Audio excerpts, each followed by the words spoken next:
I was like 9. It was probably the best my ever looked. I was going to say.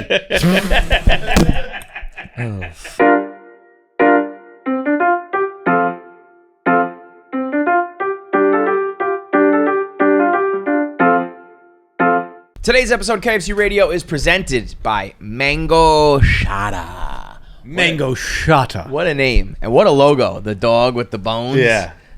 Dude, whenever we say Mongeau SHOTTA, it makes me think of the when Curb they do what is it? The play he writes with Lin-Manuel Miranda. And it always starts like I open the Mongeau SHOTTA hata bata. Yeah, it definitely gives you that vibe. I like to say it. It's like that reference didn't go like as well, I thought. Yeah, no. Fell flat. But not even like the reference itself, but just I didn't remember the lyrics. It was a bad job by me. And now I'm continuing to talk about it longer, which makes it weirder. Yeah. But no. You're usually good at pulling the plug when you know to. You didn't on that one. No. You didn't on that one. But Mongeau SHOTTA is fun to say. And it's sweet as a mango, but spicy as a bitch. And so when you take a Mongeau SHOTTA, you get a little bit of that sweet and a little bit of that spice with this jalapeno mango infused tequila. 26% and it's 52 proof, so it still will get the job done, but just a little, take the edge off a little bit so your tequila shot's not making you go. And you can serve it as a shot. You can serve it as a spicy margarita. Or you can put that tahini on your rim and have a spicy cocktail like that. So no matter how you serve it, Mongeau SHOTTA, it gives you that balanced flavor. Sweet, spicy, all unique flavored. And so stay spicy with Mongeau SHOTTA. Hashtag take a shotta. It's another edition of KFC Radio on the Barstool Sports Network. This is going to air the day after John's birthday, but we're still going to sing happy birthday. Happy birthday to you. Happy birthday to you. Happy birthday, dear Feitelberg. Happy birthday to you. Thank you very much. This is 36. 36. John, show him the gift I got you. If you're watching if you're watching on YouTube, I got John a little something. This is a very nice gift. I like it a lot. It does look a little disturbingly like me. If you have what color is this? This is pink. That's you. That's Feitelberg. Yeah, that's not even pink. That's Feitelberg. Like when Darren Robel talks about Pantones, you need to have your own. That shit is colored Feitelberg. Yeah, it's when you do that. Yes. There it is. Oh, you're such a blobfish. You're such a blobfish. Obviously, please go watch on YouTube. You got to see it. If you don't know, one of Feitelberg's biggest and best, most accurate doppelgangers out of all 5 million of them. Probably like the OG, if you ask me. Like I feel like that was the first thing that people were like, that looks like Feitelberg. Yeah. I think it started with, I think people said Dave looked like it. And then it became me. Yeah. I mean... we both got like the schnoz and the thing is the nose. Yeah. Dave, people were saying about Dave because the blobfish has a big nose and people were making Dave nose jokes. You have the blobfish face. Right. So I got him a rubber, it's called Sunny the Happy Blobfish. And we both immediately, the first time I touched it, I go, you can fuck that thing. It's made out of the exact rubber that, allegedly like a fleshlight would be made of. Yep, you're in the wrong seat. Jackie's in the wrong seat. Do you want to slowly ease into it though? No, because you were there and then you're back out of it. Yeah, that's making it more of a thing. Now, you totally made it a thing by sitting back there. That was like deleting a tweet. Yeah. That was you like... Streisand effect yourself. We just talked about this. Yeah, right. That was like, making up a story about gossip and then telling everyone it was fake. It's just, you can't do that. Jackie, you are officially third chair.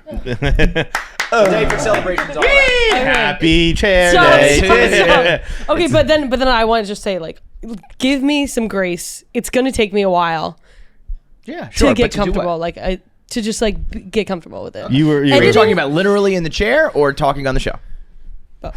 Okay. See how far you can lean back in that chair. No, I think it's gonna snap. Yeah. Oh no, for sure. That's actually why we moved you to the third chair because we're waiting for it to break. It'll be funny when it's on you. My mom called me this morning and she sang happy birthday. She sang like a line and a half and then she stopped and she's like, I don't want to do that anymore. It's a lot. It's a lot. And I was like, yeah, it is. The person who invented the birthday song should work at Guantanamo Bay. There's two women, right? Because was it? I think it's two broads who made it and made that makes sense. $1 jillion. Good at torture. Yeah. Because people don't enjoy singing it. People don't. I think it's weird to openly hate it one way or the other. It's kind of hard notes to hit, I mean, too. you know, when you're a kid, it's fine. True, kids are fine. Anybody who like celebrates. So my kids. family does this thing. You know, there's a lot of kids in the family now, so we do birthday celebrations. My mom insists on the pointy rubber string hats, which are ridiculous. She even says when she has them, she goes, "Will anybody wear these?" And I wear them because it's the kids. But then they'll do it like for me. I'll get like a video sent to me from like my mom and my sister wearing the hat, singing "Happy Birthday" to me for like 30 seconds, you know? And it's cute. But I'm just like, thanks, guys. It's one thing when you're doing it for like a 1-year-old. It's another thing when you're doing it for a 39-year-old. Is it your proper age on the hat? Or is it just happy birthday hat? I think she's recycling the hats at this point. So, but it then is, my mom went. She goes, "Do you have anything to say to me?" And I was like, "No, thank you." And she's like, "Well, it's my double birthing day," and I went, "Oh." Double birthday? My sister was also born today. Sorry, same day. Yeah. I think that's one of the craziest things ever. Yeah. I know you and a buddy of mine, his brother, 5 years apart, same day. I think we're 8 years apart, something like that. You know, it's like, they were on a schedule. They were doing things the same way. Did she have a thing where she tried to like not Yeah, have you? she was like or- very upset about it. Really? Yeah, I didn't give a fuck, but she like. I guess for the kids' sake, you know, it's kind of like having a birthday near Christmas. You feel gypped. Yeah, she like I remember it was probably my 8th birthday. I should probably learn how old my sister is. And I think she's 29. I'm 36. Maybe she's 7 years. Yeah, I would know if she's 30. She's 20. Whatever. I think you would know if she had a 30th birthday. It would have been a big deal. But she was doing but I just don't know what she was, if she was 27 or if she was 28. She's not 30. She's either 28 or 29. Got it. But at my birthday party, it was like Jim and Pam, when like Pam's like, I'm fine, I don't need to go to the hospital. My dad's like, we gotta go to the fucking hospital. Yeah, I don't want to be born today. Right. But I didn't care. When's your birthday? September Yeah. 6th. September 6th? So it's coming up. It's coming up. And you're gonna be 30? Shut up. Some people, oh my God, people were so mean in the comments about the millennial thing. They're like, isn't Jackie 30 already? It's like, I get it. I look. Yo, people are not liking that take, huh? I didn't. You guys made wanted it to say burn my the bridge. take. That bad? I mean, it's just more comments than we normally get. Yeah. And they're all blind to complain. But how, like, if you didn't say anything, I'm a millennial. You didn't say anything inaccurate. I also at times found those exact things entertaining and fun. Yeah. And now also, I think it's, you know, to be upset about that is a little bit millennial. Right. Or it's not millennial, but it's like the person he's describing would also be upset by that. You know? You're upset about being accurately described. You're upset that someone says you look like a blobfish. Yeah. You're just Right. right. But I will say, if you want to do like a cringe versus and do your generation versus my generation, we can do that. Because I mean, you know, if you look at like the TikToker. I mean, TikTok is the cringiest thing in the world. Yeah. Your whole like generation is like summed up by like lip syncing and like funny noises on TikTok. It's like that's fucking fair. cringy. That's a too, good point. You know, That's a good point. So it's like we all have our things. You know? But I almost feel Sounds like like we're we've really owned it. hard to entertain. Yeah, right, exactly. Charlie D'Amelio has 100 million followers. I'm a savage.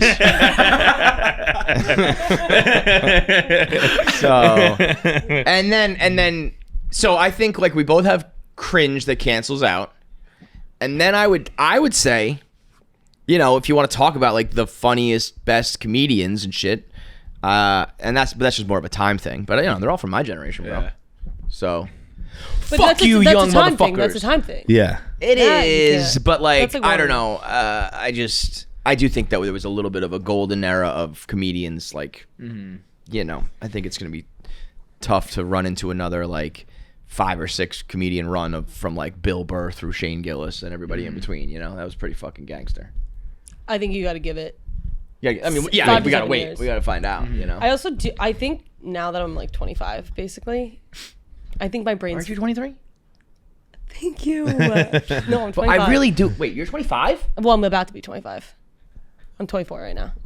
I know. I mean, I'm always off with the ages of the people here. Like, when I see, you know, Bob Fox getting engaged and these people who I knew were like literally 18 when they first joined, I'm like so warped by their ages. So I If you had- I forever just wonder- thought you were 23. I want to know how to do like the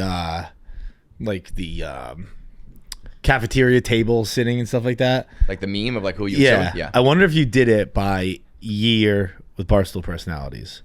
who has the best table. By year they joined? No, year you were born. Oh. That's a fun one. We'll make that up. We don't have to do that right now. I don't know. No, we have to do some research. I only know my table just because I was out to dinner the other night with 3 of us. It was me, Roan, Nate, and Trent is my table. I think we're the only 88s. 88s. Rolling 88s. Let's go. Heil.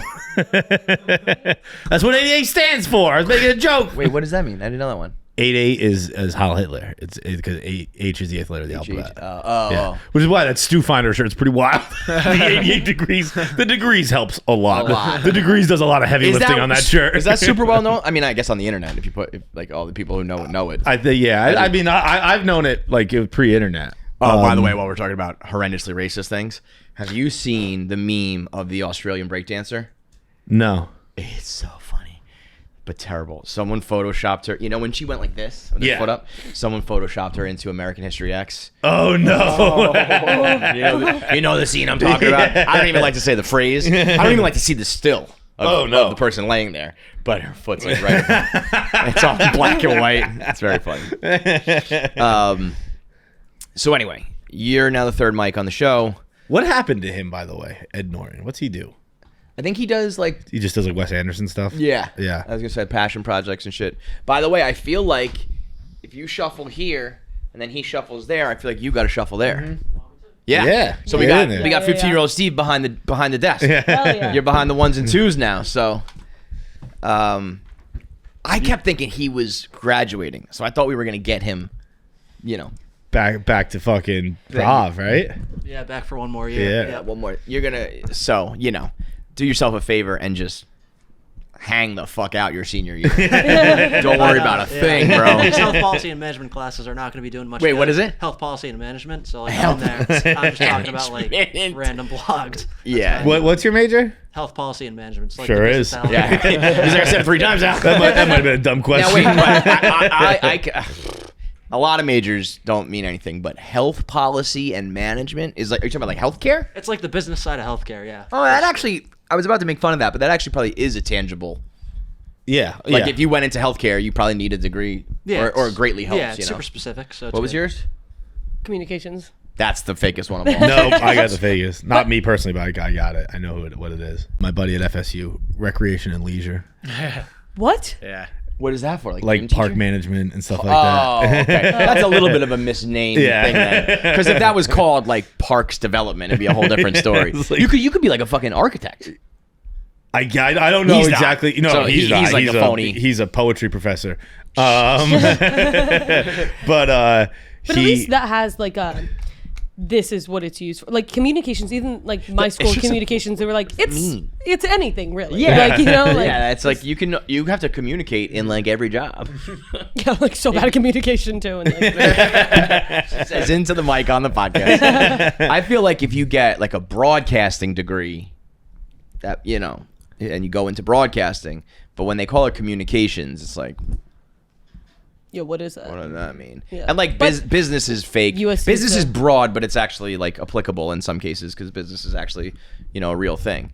But business and communications is just. Usually for communications, you do communications as your major, and then your minor, you like go to journalism, media arts, or broadcast. Those are all fake too. I remember the amount of people who would ask if we got journalism degrees. Did that happen to you a lot? I don't know. I would often like I would get people being like, "You obviously went to journalism school, so like what? And then what do you recommend after that?" And I was like, "Guys, I would be like, no, we call it J school."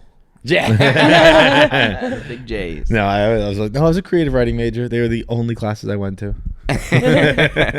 Those are I like. I mean, I didn't know it at the time, but every time I had to write something interesting for school, I liked it or I did it well. So there is some level of like it actually worked or was applicable. The greatest class I took was the Daily Show. It was a class. Oh, dude, yeah. I had one semester where I took the Daily Show. Those schools really are just fucking phony. Yeah. Bro, it's made up. I took the Daily Show and Ultimate Frisbee in the same semester. And I wouldn't go to Ultimate Frisbee. Bro, I would kill to play Ultimate Frisbee now. And you had the chance to do it for something and you didn't go? I went to like 4 classes the whole semester. By the way, Ultimate is going to be in LA. Oh, really? Or maybe Brisbane, I think. But one of the next 2 Summer Olympics, ultimate, bro. I think I'm gonna start an ultimate frisbee league in New York. I have a lot of people who like are down. Are you into this? No, Oh, okay. but that would make sense. It seems kind of easy to figure out. Oh, really? Yeah, You think can you throw a frisbee? yeah. You know that, or you're saying you could just pick it up and do it, or you know it? Well, I probably could. At this point, I am fluent in jacking. Yeah. What do you mean? No. Like, so you think? When was the last time you threw a frisbee? I don't know, like 8 probably. Oh my God, there's no way you can throw a frisbee. But I did it at 8. Yeah, but it's. You've gotten, if I had to guess, less coordinated. You used to be able to jump 50% of the time. Yeah. I don't know what that was. I guarantee, like, I'll get a frisbee. Okay. And I think. I'll I mean, bring I'm not. my Listen, by the way, team over here. I don't want to make this sound like throwing a frisbee is impossible. I'm just saying it's not something you just like pick up and do if you haven't. I do good- Like I was just doing it recently and I hadn't thrown it in like a couple of years, and it took me a while to like get it back. Yeah. But by the way, I invented can jam. Oh yeah. Yeah. I invented can jam. Oh, I Me and used my to play friends can invented jam. So Yeah, there's that. we used to play that on Jones Beach. Actually, more like Point Lookout, not Jones Beach, that's from the trash, but the beach on Long Island, with like those heavy. I don't even know if they really are on beaches anymore, but back in the day, there were heavy metal, wired garbage cans, and we would play that you have to try to get it in or hit it. Obviously, there was no slit. And we invented that. And then that became, a bajillion-dollar universal game, and missed my chance. But I just wanted it on the record. I invented can jam. Okay, on the record. My uncle swears he invented Dunkachino. He's like still is like, I gotta track down where that came from. What does that mean? It was like half coffee, half hot chocolate. He's like, I ordered that for 10 years at this one location. If that was the location with the idea, I invented it. Hey, you never know. It was at a Dunkin'? Yeah. And then they made the Dunkachino. I'll give him credit. That's enough for me. That is enough for me. All right. Well, we definitely need to do a Jackie Frisbee challenge. I'd like to get that done sooner than later. This is like a weird Join my haircut. league. What? Join my league. There definitely is a league. I was gonna say. I've looked it up. You do have to have like 15 plus people. But that's to make a team. To make a team. I don't think you. Okay, you So said you're gonna like run a league. I'm not gonna like already start my exists. own league. Oh, Sorry. yeah. I'm gonna get 15 people. Got it. And we're gonna start. Like Those things are fun. 15 people is a lot of people. I know. That's why it's kind of like I might as well just start my own league at that Well, point. here's the thing. I bet you 15 people would say yes, and then like 4 at a time would show up. That's the problem. probably because that's something I'd be like, Ultimate Frisbee's awesome. I'll sign up, and I would ghost you every time. Yeah. Right? But Exactly. if I did it on like a Thursday night and I was like after we're getting drinks, now people want to join my league. Well, the whole yes, all of those things are like we do this and then we booze. I would It's actually also, encourage just doing the boozing there. Kickball is the new Kickball was a huge one. No, but that's like the new dating app of New York. Really? Yeah. Wait, that's the name, or you're saying? It's just like everyone does, like hot guys do kickball, and so then hot girls do kickball. These fucking Gen Z. I know. Wait, I know so that's the run funny though clubs. because what? I know of the run clubs. The run Yeah, clubs, the run The clubs. run clubs, like, Kickball's like the the new West thing. Village run clubs, are apparently like Hot people, the fucking- new sex factories. Yeah. Now, but is this a situation? Are guys doing this on purpose, or are you guys ruining the guys' fun? You know what? I 'Cause it is the shouldn't. summer I of the shouldn't say dudes, that. you know? That was sexist of me to say that guys do it, so then girls do it. I don't know what came first. Chicken or the egg. Well, but, usually the guy comes first. I think that run clubs, like for all we know, like Colleen started. I think it's like a girl thing. Colleen invented running now. Is that what you're saying? No, I'm just saying like it's a very girl thing, and then all of a sudden it started to be like. I'm just wondering if guys were like, yo, you want to play kickball? And then girls show up, albeit hot ones that are trying to fuck them, but they're like, we just wanted to play kickball with the homies, and now I gotta spit game to this girl. Fuck this. I mean, is Zog Sports still a thing? No, You guys know that? Okay, no, when I was in days of yore, back yonder when I was your guys' age, like Zog Sports was the New York City, like they had leagues for everything. It was one giant company that had kickball, beer pong, soccer, like all the men's leagues. It's like Volo Sports now. What's that called? Volo? Volo, Yeah. yeah. I'm sure it's like the same people. What just is all- that? That's like I think they do like soccer leagues. But they do it for Kickball. kids. No, it's No. all adults. Yeah. Oh, they must have a kid thing. Oh, too. kid version. Yeah. I just know my sister's running the New York Marathon for Volo. Oh, Sports. really? Yeah. Oh, wow. Maybe not. She might just be running it. No, because I've asked like, what is it? Oh, okay. And she was like, I it's bet for- you they do it from ages whatever all the way up to. Can I It's say something? adults No, or social sports. Yeah, it's an adult social. What the fuck? Well, weirdo she is. Huh? Speaking of leagues, this is what I realized. This is how I like picture like being in someone's league. Oh no, there's some kids. Look, there's some children Yeah, there. Volo kids. Give back, Give so back. whatever that is. Okay. I So think it's probably all like kids. Volo raises money to then give to local Yeah. kid things, but Volo I think is for the adults to play. Sorry, go ahead. Okay, so like if I'm stuck on an island with somebody, with a guy, based on how long it would take us to hook up, is how long. Like Jacob Elordi, if I'm stuck on an island with him, he's not touching me with the 10-foot pole for like months. You What? know? Like, but I'm just saying, like a guy very he's out not of touching you. You know, like whatever. But like I think you're selling yourself short, but I get your point. But like the guy from like I don't know what 50 Day Fiance, I'm not touching him with the 10-foot pole for like Years. 3 years. Yeah. You know, and then there's like people. So then if I see a guy out at night, I'll kind of be like 2 days. I like that's a great way Yeah. to forget the 0 to 10 scale. Yeah. How long would it take if you're the last man on earth for me to fuck you? And it's also an element of like, 2 okay, days. if we're stuck on an island together and obviously some shit went down, so we need at least like 3 days to recover from like Trauma. potentially dead bodies, trauma, whatever. 3 days. If there's somebody who I saw one time, I was like, the night of, I don't care what just happened in the day. And that means it's like, To be honest, We that's have chemistry. if you fuck somebody the night of a plane crash, you're pretty horny. Like, well, that person must be drop dead because See, I am the complete opposite. you would fuck somebody right away. I'd fuck everybody right away. I'm half dead. Shut up. Particularly if it's just two of us who survived, I'd just be like, They're probably not going to save us for years, so we might as well get it going right now. I would be so quick. I'd just be like, There's literally there's still like flames coming out of the plane. There's somebody crawling up the beach, missing their legs. shut up. Quite, you cockblock, pipe down. Unless you want in too. Because you still got a mouth, right? Dude, I think that would be like I wouldn't even do it for like the good sex, but I would imagine surviving a plane crash sex is good sex. Yeah. But I would Probably. just do it, just be like, It is funny in like every action movie type thing that like the guy and the girl, I'm reading some book, listening to some book, and in it's like a big, traumatic action situation. This group is trying to survive, and like other members of the group are like making fun of them for being like just giving them like little shots for being like acting cutesy. You know what I mean? Yeah. And I think I would be like, it's the end of the world. We're fighting against the fucking Nazis. Like, enough with your schmoopy. But it does seem like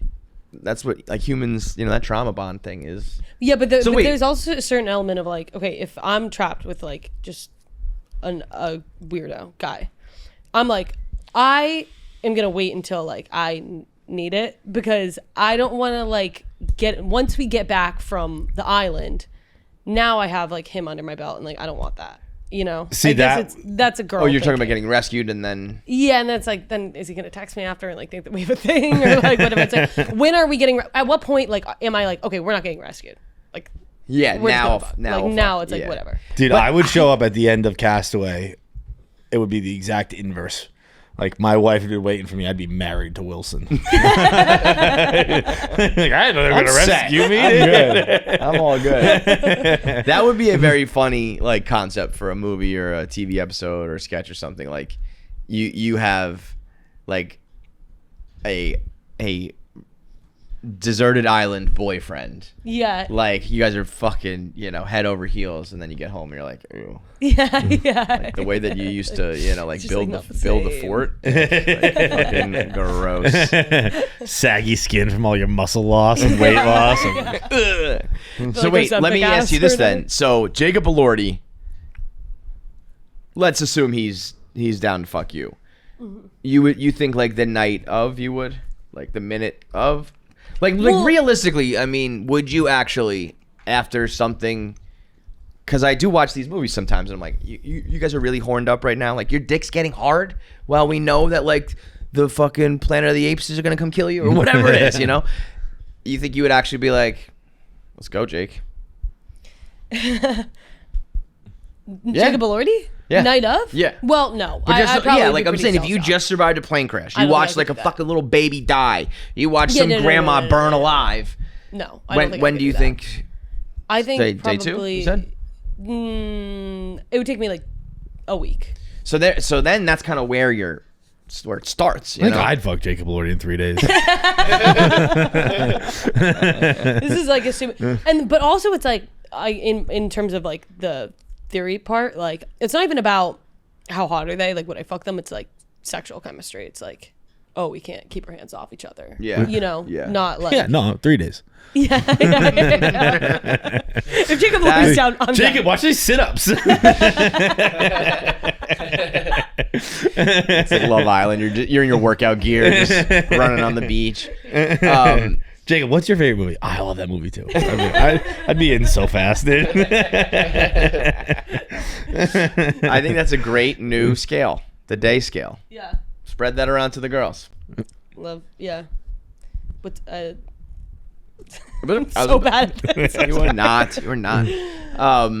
Editing, I just want to say, I just want credit for like having to edit myself, especially like yesterday. Like does suck. starting anything new, obviously there's going to be a learning curve, and having to watch that over in real time, it's just like I didn't think anything was bad yesterday, was it? I know, but No, like, but just, like, you like, know, watching Yeah, yourself. of course, Yeah. Obviously, it's Also, the thing about like the podcast is like if I ever really, very rare that we do something like polished or like I write a script or whatever, but I'm starting to do that with Steve, and like when I make those, I'll give that a watch because it's something that I know I put work into, and I think and I know that these guys are such good editors, and it's like this came out like a nice piece of content, Right. You know, when we're doing this and you're fucking around and you're just talking, like unless shit, really is like hysterical or memorable, for the most part, you're just kind of bullshitting. And that's a weird thing to have to watch back of yourself. Like, Yeah, there's a reason yeah. why we don't ever do it. And that's also a reason why you get paid to do it. Because when people say shit like, you couldn't pay me to do that, it's like, well, that's what we do. We pay you to do that. it's so bad, but But then you also have, but it's not control. Yeah, exactly. Yeah. And Yeah, so I wouldn't ever want anyone else to edit it. That's why 'Cause I last take out episode was 20 every- minutes long. Yeah. chunks. All right, let's cover this this troll farm drama that has continued on. So a couple episodes ago we talked about the potential situation where there was this guy who runs a troll farm, meaning he controls a whole bunch of internet haters, and people pay him to then have him send these trolls after a certain target, or have them go and hype somebody up. And as I understood the story, Karim found this Reddit thread and then reached out to the guy and talked to him about it and said, like, what's going on with the Alex Bennett situation? Why does she owe you $2,000? If we pay you the $2,000, will you give us information about what she was trying to do? And then there was some part of the rumor, everybody assumed it was Kelly Keegs because they had beef. And then there was some part of the rumor that said, actually, it was a member of KFC Radio. So that was told to me. And I was like, wow, like, fuck those girls. And then the minute we were about to record, Fights was like, the guys out in the office are talking about how that guy's really not trustworthy. After they talk to him, it sounds like it's not really a thing. Which, by the way, was like only half the office was there when I asked. The other half was like, it was 100% true. Yes. And I was like, where were you guys 20 minutes ago? So I could have been gassed up for it. So I thought about that when I was, running through things after Karim wrote the blog about me, being like, everybody here thinks it's at least possible, but you got to take that with a huge grain of salt because everybody here hates them. Right. And it's a little bit chicken and the egg. It's like, does the whole office hate them because they're the type of girls to do that? Or, are they right did they actually do that and that's why the office hates them? Or is it just we're saying that they did that because we don't like them? Yeah. So it's a little bit, bias. So then we did the episode where we just kind of explained the whole line of gossip, like the whole gossip situation, and how like the anatomy of like gossip, and how, you know, I didn't believe it and don't believe it, but also it seems like a weird lie to make up. And we kind of looked at like when hate levels were peaking, and it was kind of like, it could be, and if they did, that's fucked up. And then the Billy Football has on the Troll Farm CEO, and which I don't like, by the way. I haven't talked to Billy about it, and everybody can do whatever they want with their podcast, but I've been tweeting about it, so he deserves me to like talk to him about it, not just tweet about it. Wait, so that's not the guy that Karim talked to? No, Karim talked to a henchman. But he owns the company. But it's as far as I understand, this is so this guy. It sounds like this guy is, you know, the head of the troll farm, and who Karim talked to was one of the trolls. Got it. Yes, correct. Then there's this clip on Twitter of Billy and the guy talking, and they are acting like we are talking about Area 51 with the aliens, like we're talking about CIA secrets and, you know, Pentagon issues. They're like talking like, you know, I can neither confirm nor deny that the person potentially being discussed, you know, had a level of involvement that I, you know, blah blah blah. And they did it like 5 times back and forth, and then Billy was like, could this person potentially be Karim? And he was like, it could potentially be him. And I was like, what are we doing here? I said, I'll save you 4 minutes. Alex Bennett didn't buy a troll farm. She bought a hype farm, like we were talking about. And Karim lied about it, meaning like that's what was being said in the video. And then Karim DMs me and says like, puts like the skull emojis, and he's like, you're a fucking idiot. He says, you know, he wrote 3 skulls. More like Alex Bennett never bought a single thing. I said it's clearly fake for 2 weeks now after talking to him for 1.4 seconds and didn't lie about anything. And the quote, troll CEO is just a crazed stoolie who lied about it to get idiots like you and Billy to talk about it to promote his business. And then in parentheses, it worked. And I said, hey, you fucking psycho. I was just summarizing what the video said. But if you really want to talk about it, this whole fucking thing started because of you. So you can't just dig around Reddit, troll for gossip like you always do, and then tell the office, and then when people are like, oh shit, really? No, idiots. Well, okay, it's fake. The last I heard, it was true. Yeah. That's an insane move. As far as I know, like being out there, it seemed like Karim was the person who was digging and found it, dug deeper, did research, whatever the fuck you want to call it, and then shared it with I didn't fucking know about this. We were just sitting out there, and Karim came over and started telling us about it. If it was so fake after 1.4 seconds, like how did this become such a big thing? Now I will defend him on this. The lied is I don't know if you were summarizing or if that was you. I don't think he lied. I think it was the information he had. Right. And he said in that moment, I was like, how real is this? And he's like, it's probably 50-50. And I was like, 50-50 is good to go. Yeah, 50, there's a 50% chance that you think this isn't fucking I don't know. I can't even think of a news source. Whatever. We don't do double confirmation. We don't have any news sources anyway. It's double confirmation. It's 50-50. We'll talk about it. Did you see Stephen Colbert, by the way? Just a quick aside. No. He had a girl from CNN on, and he was like, now, you know, you guys at CNN, you're impartial, and the crowd starts laughing.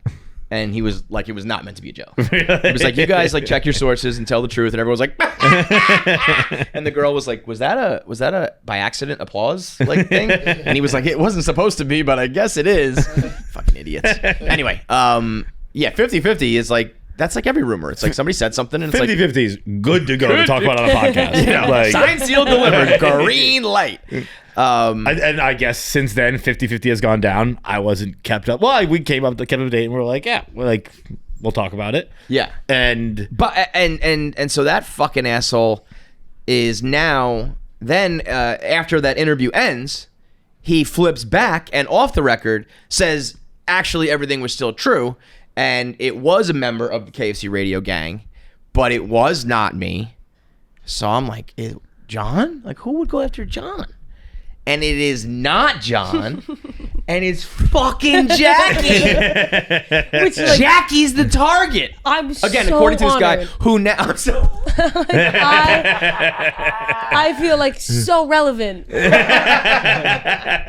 at the cool kids table. Yeah. You're at the fucking Target table. I heard that, and I came right here, and Paz was at his computer, and I was like, Paz, get in here. And I just came. I was like, Jackie, it was you. You you stared. have it on- I was like camera? doing my own thing, and I just look up, and he's pointing at me. And I was like, oh my god, dude! And you lit up like it was like Christmas morning. You're like, Me? And then all throughout the day, like I was walking around the office, and people would be like, "Did you hear?" And be like, "You guys are talking about me." the it's thing funny I to heard target about you. it too is the dumbest thing in the history of the world is that I was like, why the fuck would it be Jackie? And they said, well, Jackie made the clips. And I said, what clips? Like all the clips that made them look dumb and all that stuff came from their fucking show. Yeah. And Also, I don't. Pabs makes the clips. and Pabs makes the clips here. Jackie doesn't make the clips. And Steve. Imagine if I just woke up with a ton of hate comments with like 2,000 followers. I mean, that could be some literal mean girl shit. Like you're just a girl and they thought you made the clips, but I mean, it's like, why is this girl coming after us? She's a girl and we're girls. Like, Yeah. I don't know what that reasoning is. That also sounds fake. This guy, all of it could be completely fucking fake, and this guy's a total loser liar. But the story grows. You know, it's like an onion. There's layers to this shit. I got so Jackie. jacked up when I heard it was you. I was like, And like people were like, have you been getting more hate? So wait, recently? so this But the office now like was actually talking about this. I'm literally the hottest The thing in the Bella office. The Bella Ball right now. Like, please, Welcome dear to the God, let us show. be real. I thought about calling Alex and being like, come on the show. Like, we don't even care if you did. Yeah. Like, in a weird way, it's awesome. Like, I just want the truth, and then we can hang up, whatever, go by, you know, go have your baby, and Jackie will be happy that she's actually the target of a takedown. It's giving me like a little taste of like, ooh, I want to stir shit up. Like I want to. Oh, Like, no. You want to get in the pot in the mix? Are you ready for the mud? The mud is not a fun I'm place. actually so not ready for Yeah, that. you are, I don't think you got your gills yet. Yeah, no, not at all. But like also, there was a point where I was like I have been getting on Instagram more mean comments, but that's because like I had like the basketball take or whatever, and so there was but you know what? about that. But also I've just been like especially dumb lately, like, been saying like dumb stuff. Well, I So think was there's a like- couple things. Like you also you're growing. You know, like when you get bigger, you get more assholes and more trolls and shit. Yeah. yeah. And It's then like, you know what it it's like is? It's every Pabs level you who have to cuts the break through a clips. layer of asshole. Yeah, it's like you're in a new tax bracket. Yeah, and yeah. you get taxed more. It's like, you know, good news, you're growing, but bad news, you know, they knock you for 37.5% now. But so I was like I could see but a world. wait, the other thing is that they, that guy in that video said that what they do is like they kind of see what's going on like naturally and then like do it. So it might have been the basketball take. Yeah. They show up and they're like, oh, this girl said something dumb about basketball. Let's fucking hammer her for that. So then I again, also it was could be like like, a little combo. This is the Or best. as always, caveat. Maybe people just fucking hate us. I don't know, you know, because when it's like no, none of this is real. People just hate you. Oh, it's like yeah, I don't know. Yeah, they do. you But know. again, point So, is like it was my ideal situation because at that point it's like A, people are talking about me. B, now I have it like any hate that I get, I could just be like Alex Bennett. She fucking is on my ass. this bitch. But apparently I just have to, you know. Just another day at the office. Just another day at the office, and You just gotta get through it, man. You're a have- star. I'm so honored. Like, really. Am I famous? Yeah. This is your true, like, your real first Am I Famous moment. You got a troll Yeah. farm going after you, apparently. So what percent do we think it's real now? It all comes down to the credibility you give the guy. I mean, it's what the guy said. I want Or to any go on attention. record and say, like, I don't think that I don't think that the Mean Girls would actually do that. So, like, I don't believe it. I would like to believe it, but I. So what percent are you putting? Okay, so in you saying that, if I'm just seeing how that made me feel, I believe it more than you do. Really? Yeah. Yeah. I think that they would have to be like really like at the end of the day, they're good people, and that's a crazy thing. Like to go after like that a is young next level girl, nuts. like. I guess I'm 25 now. I'm not that young. But like to go after like somebody who's not even like especially at the time. Yeah. You know, I wasn't even third chair of this podcast. Yet. Like behind like somebody who hasn't even That's some like low shit. like that you would have know? to be really fucking low. Yeah, I'm gonna go after a fucking grunt.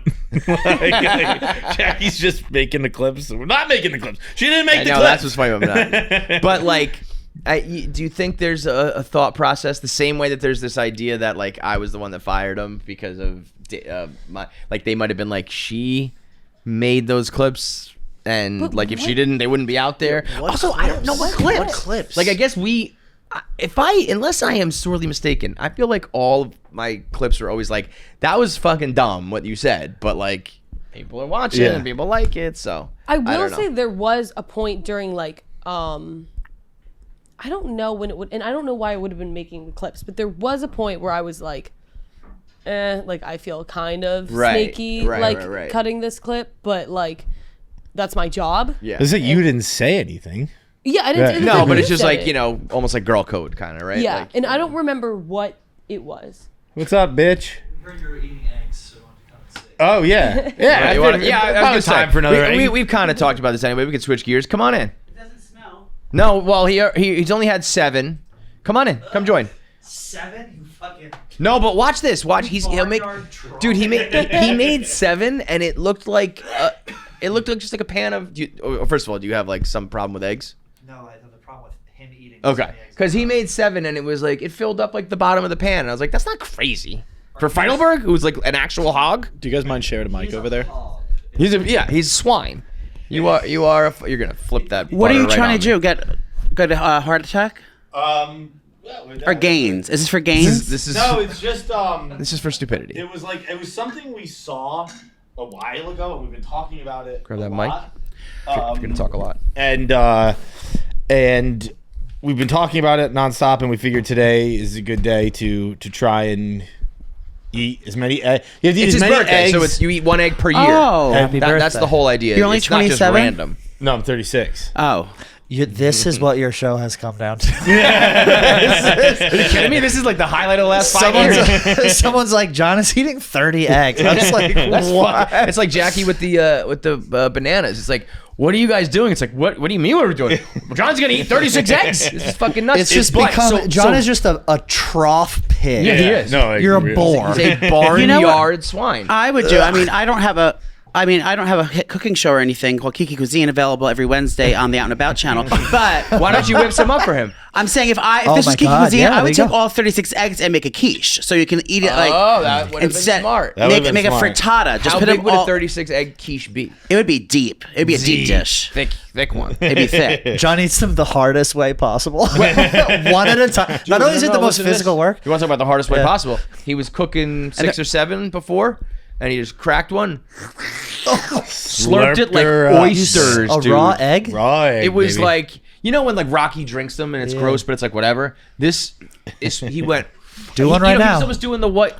We do have a rule that the members of the pod can 2 egg him at any time. At any time, we can demand that he eats 2 eggs. Oh, I was gonna say. Well, I was gonna say you have 2. I guess you can use them at your leisure. But I was thinking you have 2 eggs, so you can use one or one. But yeah, I guess you could double I egg could 2 egg me, you, yeah. but yeah, everyone has the 2 eggs. So, and I said even a raw one. He said even a raw one. So at any given moment, I could go raw egg. Is that why it's so I'm cold in waiting. here? Because we have perishables out on the table. They're not refrigerated. No, it's never cold in here. It's freezing in here.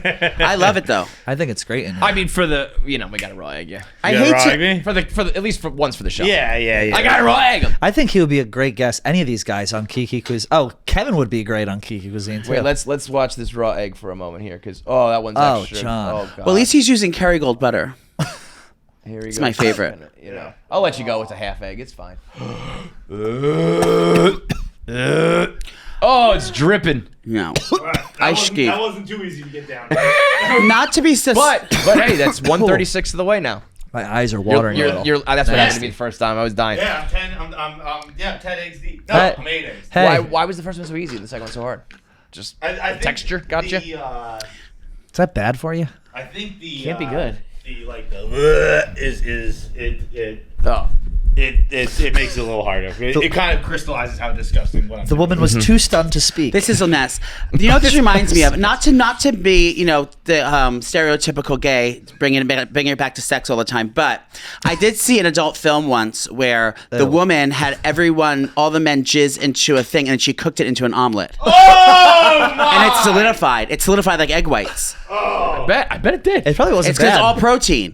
When I used to cook a lot of eggs, I would I was like trying Jack to be off into healthy, the pan? and I was doing like all egg whites. but I would leave one yellow in because the all egg whites. It was like this is disgusting.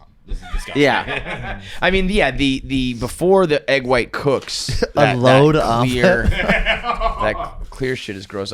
I gave him a little gift and He's he using goes, the tissue good, paper. I need napkins today. I was like, those are not napkins, bro. The white trash competition is, He's we're neck and neck. disgusting. Yeah, no, you are It doesn't smell it. I thought we're gonna walk in here. It's gonna smell like an old fart. It doesn't smell like sulfur or anything. He will. I mean, that's gonna. I want the Are You Garbage guys to come on our show. I had thought about that. We know that we're I think we would garbage. hit it off with them. Totally, it would be great. We can make that So happen. you're just making a fucking egg right So now? the idea is one egg for every year, and you can cook it as an omelet. You can cook it as scrambled. You can do over easy, hard boiled. I should have made an omelet station like a brunch or a banquet hall. I mean, listen, he's got to do 20 something more. So if you would like to get involved, you can do this. 20 kind of make a Florentine omelet. I mean, in 5 minutes, I'm gonna be a dozen down, and that's gonna be 30 minutes. Are you full? No. I said this is gonna be one of those things that John does like, no problem. Is that even on? Are you using the heat from the lights in here? No, it's on. Well, this is disgusting. No, come on, what? It's Get just in there, cooking Joe. a bunch Chef of it up eggs. a little. Kiki cuisine his ass right now. You want to get in there? Get in there. You wanna I can hit stir. this? Yeah. Man, I can Let stir. Joey hit these pots and pans. he goes right behind you and reaches around. No, baby, you're doing it all wrong. I was thinking I wasn't going to be able to eat anything else. Like I didn't eat this morning before I came to work, and now that I'm about to be 12 in, I'm like, And that's not gonna like hurt you. You can do twice as many, 3 times as many. Well, again, it's been 40 minutes. So this How many's that? That'll be 12. That'll be a dozen. So that's 4. That's 4. Yeah, that's 4. So a dozen an hour, pretty much. Which is, But the idea was like you have your whole day to do it, so he'll bang this out no problem. well, yeah. I mean, like it's probably You might hit a wall. but Who said it? Someone said like 25 to 30. yeah, is gonna I be was tough. thinking like 21 to 30. If this is gonna be a problem for the pig at all, I know. it'll be like 21 to 30. Because once you're at 30, you're like, I just got to do one more big omelet and I'm Yeah. done. But that when you're at 20 and you're like, ugh, I'm like halfway. I got a lot to go. But I think he's gonna be like, You should do the last like 6 Last one has to be hard boiled. A deviled Deviled, egg. yeah. I actually don't mind deviled eggs. because like if 30, I'm not 30 in. I think doing like 36 hard boiled eggs is insanely different than a bunch of scrambled. Oh, absolutely. But it Scrambled, you can technically is do. all- You can do 15 scrambled But eggs. why? and I just- don't. I think it should feel. It's the same Yeah. amount of stuff in your belly. I feel like the form and consistency matters a lot. Uh, Like d- you could probably yeah, only have it's 4 or gotta. 5 hard boiled eggs. Joey's over there putting his hair up. By the way, show Joey the blobfish. Oh yeah. I got Kevin- John this little thing for his birthday because John looks like a blobfish. Remember that? Sure, of course. But also feel this That's thing. you. That's Give you. it- I mean, you could for sure. What's the first thing you think of when you? A fake pussy. Yeah.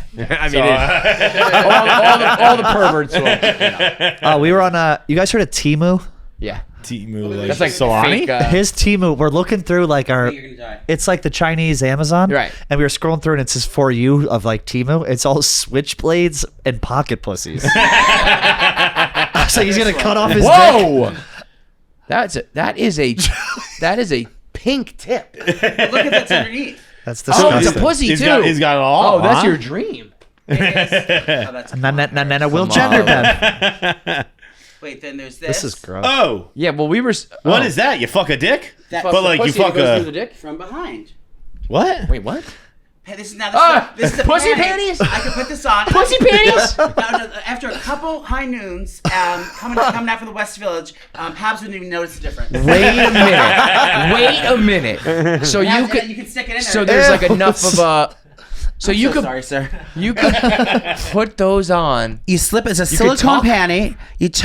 You tuck down, and then you put a silicone panty on with a rubber vagina with an insertion hole. So that you just got to, basically telling tummy sticks, but you're tucked. A tucked tummy stick with a rubber vagina. Now that's actually modeled Now it's after. so lifelike that Paps would not know the Ass difference. looks weird to me. Oh yeah, let's keep stirring that up. That's that Ozempic butt. We were just talking about the Ozempic butt. Is this how what you it's call? disappeared. Is this what you call beef curtains? Let me see. Now, if that's not going to be in the gift exchange, I don't know what is.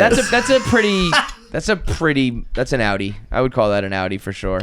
I feel like I would have a fat pussy if I were to have one. Like How a many- meaty cunt. How many of your listeners? Oh my god. How many of your listeners? What you think would? Oh, How many of your listeners you think would fuck me with the rubber panties on, the rubber vagina panties Holy on. shit. Well, I know one. It's not gay because it's a vagina. After 3 days on an island, meet. Well, this is good. We were Look just at that. talking about this. Jackie has a new way to rate men, or I guess anybody. Ooh. If you were to crash on a deserted island, Pabs has a pillow over his lap. if you were to crash on a deserted island, don't you run away. What are you trying to do? Sneak out? I mean, you can go. I'm just saying. It's the 666 rule. What if you were to crash on like a deserted island and you are left with a person, only one other person? How long before you fuck them is like their rating? Guy or girl? Well, obviously, it's A girl, I'd rather fucking drink ocean water. I don't know. like, yeah. So if you're stuck on an island with like a gross dude, you'd be like, I'm not gonna fuck that guy for like months, years. But if it's a hot dude, you're like, I don't care that the plane is still on fire and people are dying. I'm gonna fuck you tonight. It depends on what my survival situation is. Like if we're like sustained, we've been there for. I'm like, okay, we're good. We know where our water is. We know where our food is. It could be as quick as the afternoon. But if, So as long as you've got let's say that you immediately found like a cave with clean water, you'd be like, let's fuck. probably. I would imagine. I would use it be worried as- about getting Sounds good. dehydrated and hungry after. That would be the biggest I downside. would use it gotta as keep your- monetarily, like things. So he was to go hunting. I would suck his dick so he can go for hunt to get me the food. Do you know what I mean? Like I would use it as currency on the Now, island. do you You think use that throat. if you crash with thrusty. Nana's laid over a boulder with her head like that. Come on, son. Warming up them cakes. if you crash with a straight dude, do you think you could turn him? I probably would have jerked him off on the plane when I was going down already. We only got one more shot. Yeah. No one, we can't judge us now. we crashed because I was jerking the pilot off. I'd be less likely to let you jerk me off while the plane's going down. I'm like, look, I made my whole life without getting jerked off by a guy. I'm not letting God fucking kick me out on this Because one. honestly, what if Joey comes out in a if- sexy like leaf bikini, seaweed hair. He comes out fully fish, seaweed hair. If you're about to jerk me off as I'm dying, I'm thinking to myself, what if on the fucking 0.01% chance I this just whole bottomed right now. God Catholic thing is real? I lived at least a good enough life to get in, then I'm out because Joey jerked me off the last 10 seconds. That would suck. He'd be tucked. St. Peter's like, dude, I mean, you were right. Yeah. You fumbled on a 1 yard line, dude. That's Leon Fish line was Lewis. right there. Yeah. You could taste the line. You can go burn with those two gays. Get out of here. You think you could turn a straight guy? How long do you think you could turn a straight guy after crashing on a desert island? Let's say Pabs. You crash. Hypothetically, let's God. say Pabs is on the island. Pabs doesn't need to be you're on an like- island. He needs a gram of coke. So yeah, it's like how long do you think you could be like, come on, it feels I would the say same. like day 3 probably. You think you could get a straight guy to be gay in 3 Probably days? it's the first day because we're so scared and it's like, Cuddle up. Survivor's coming up. Maybe we should have Joey locked in the fucking. I love Survivor. We'll put Last Joey couple in there. seasons has sucked. Hopefully this one's better. Yeah, I mean. Surviving Barstool, you mean? Yeah. I mean, Oh! they lock you in there with the guys. I would love to go there. Now, Kelly Keeks doing it? Yeah. We gotta cuddle together for warmth. Yeah, exactly. We're in a temperature-controlled We're in- HQ Chicago. What are you we're in talking about? Barstool, we're in a fucking basketball court. Come on, let me fuck you. That would be fun. We got looked over. Now, okay, Maybe but then next time. But Well, then it's a liability. We're not allowed to sleep in the same bunks as some of the parents were writing in. They didn't want homosexual scout leaders on the same show. what about the flip side though? You're so convinced that a guy would turn quick, but you just said you would never fuck a girl like ever. No. For procreation, Really? I would. Well, You wouldn't let a girl suck your dick? Probably, yeah.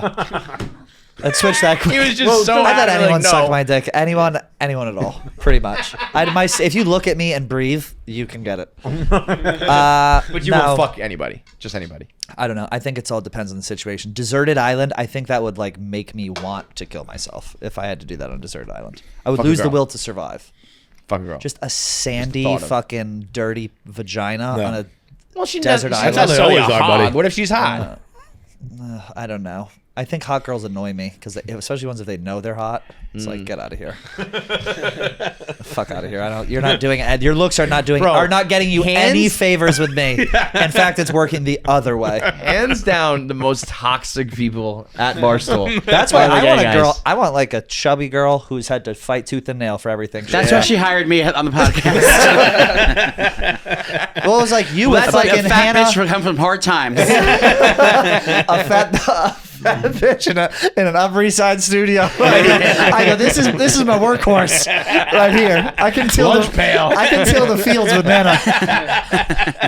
Who was the girl who you We'll work hard for it. who you went who you fucking tore up on that show we did?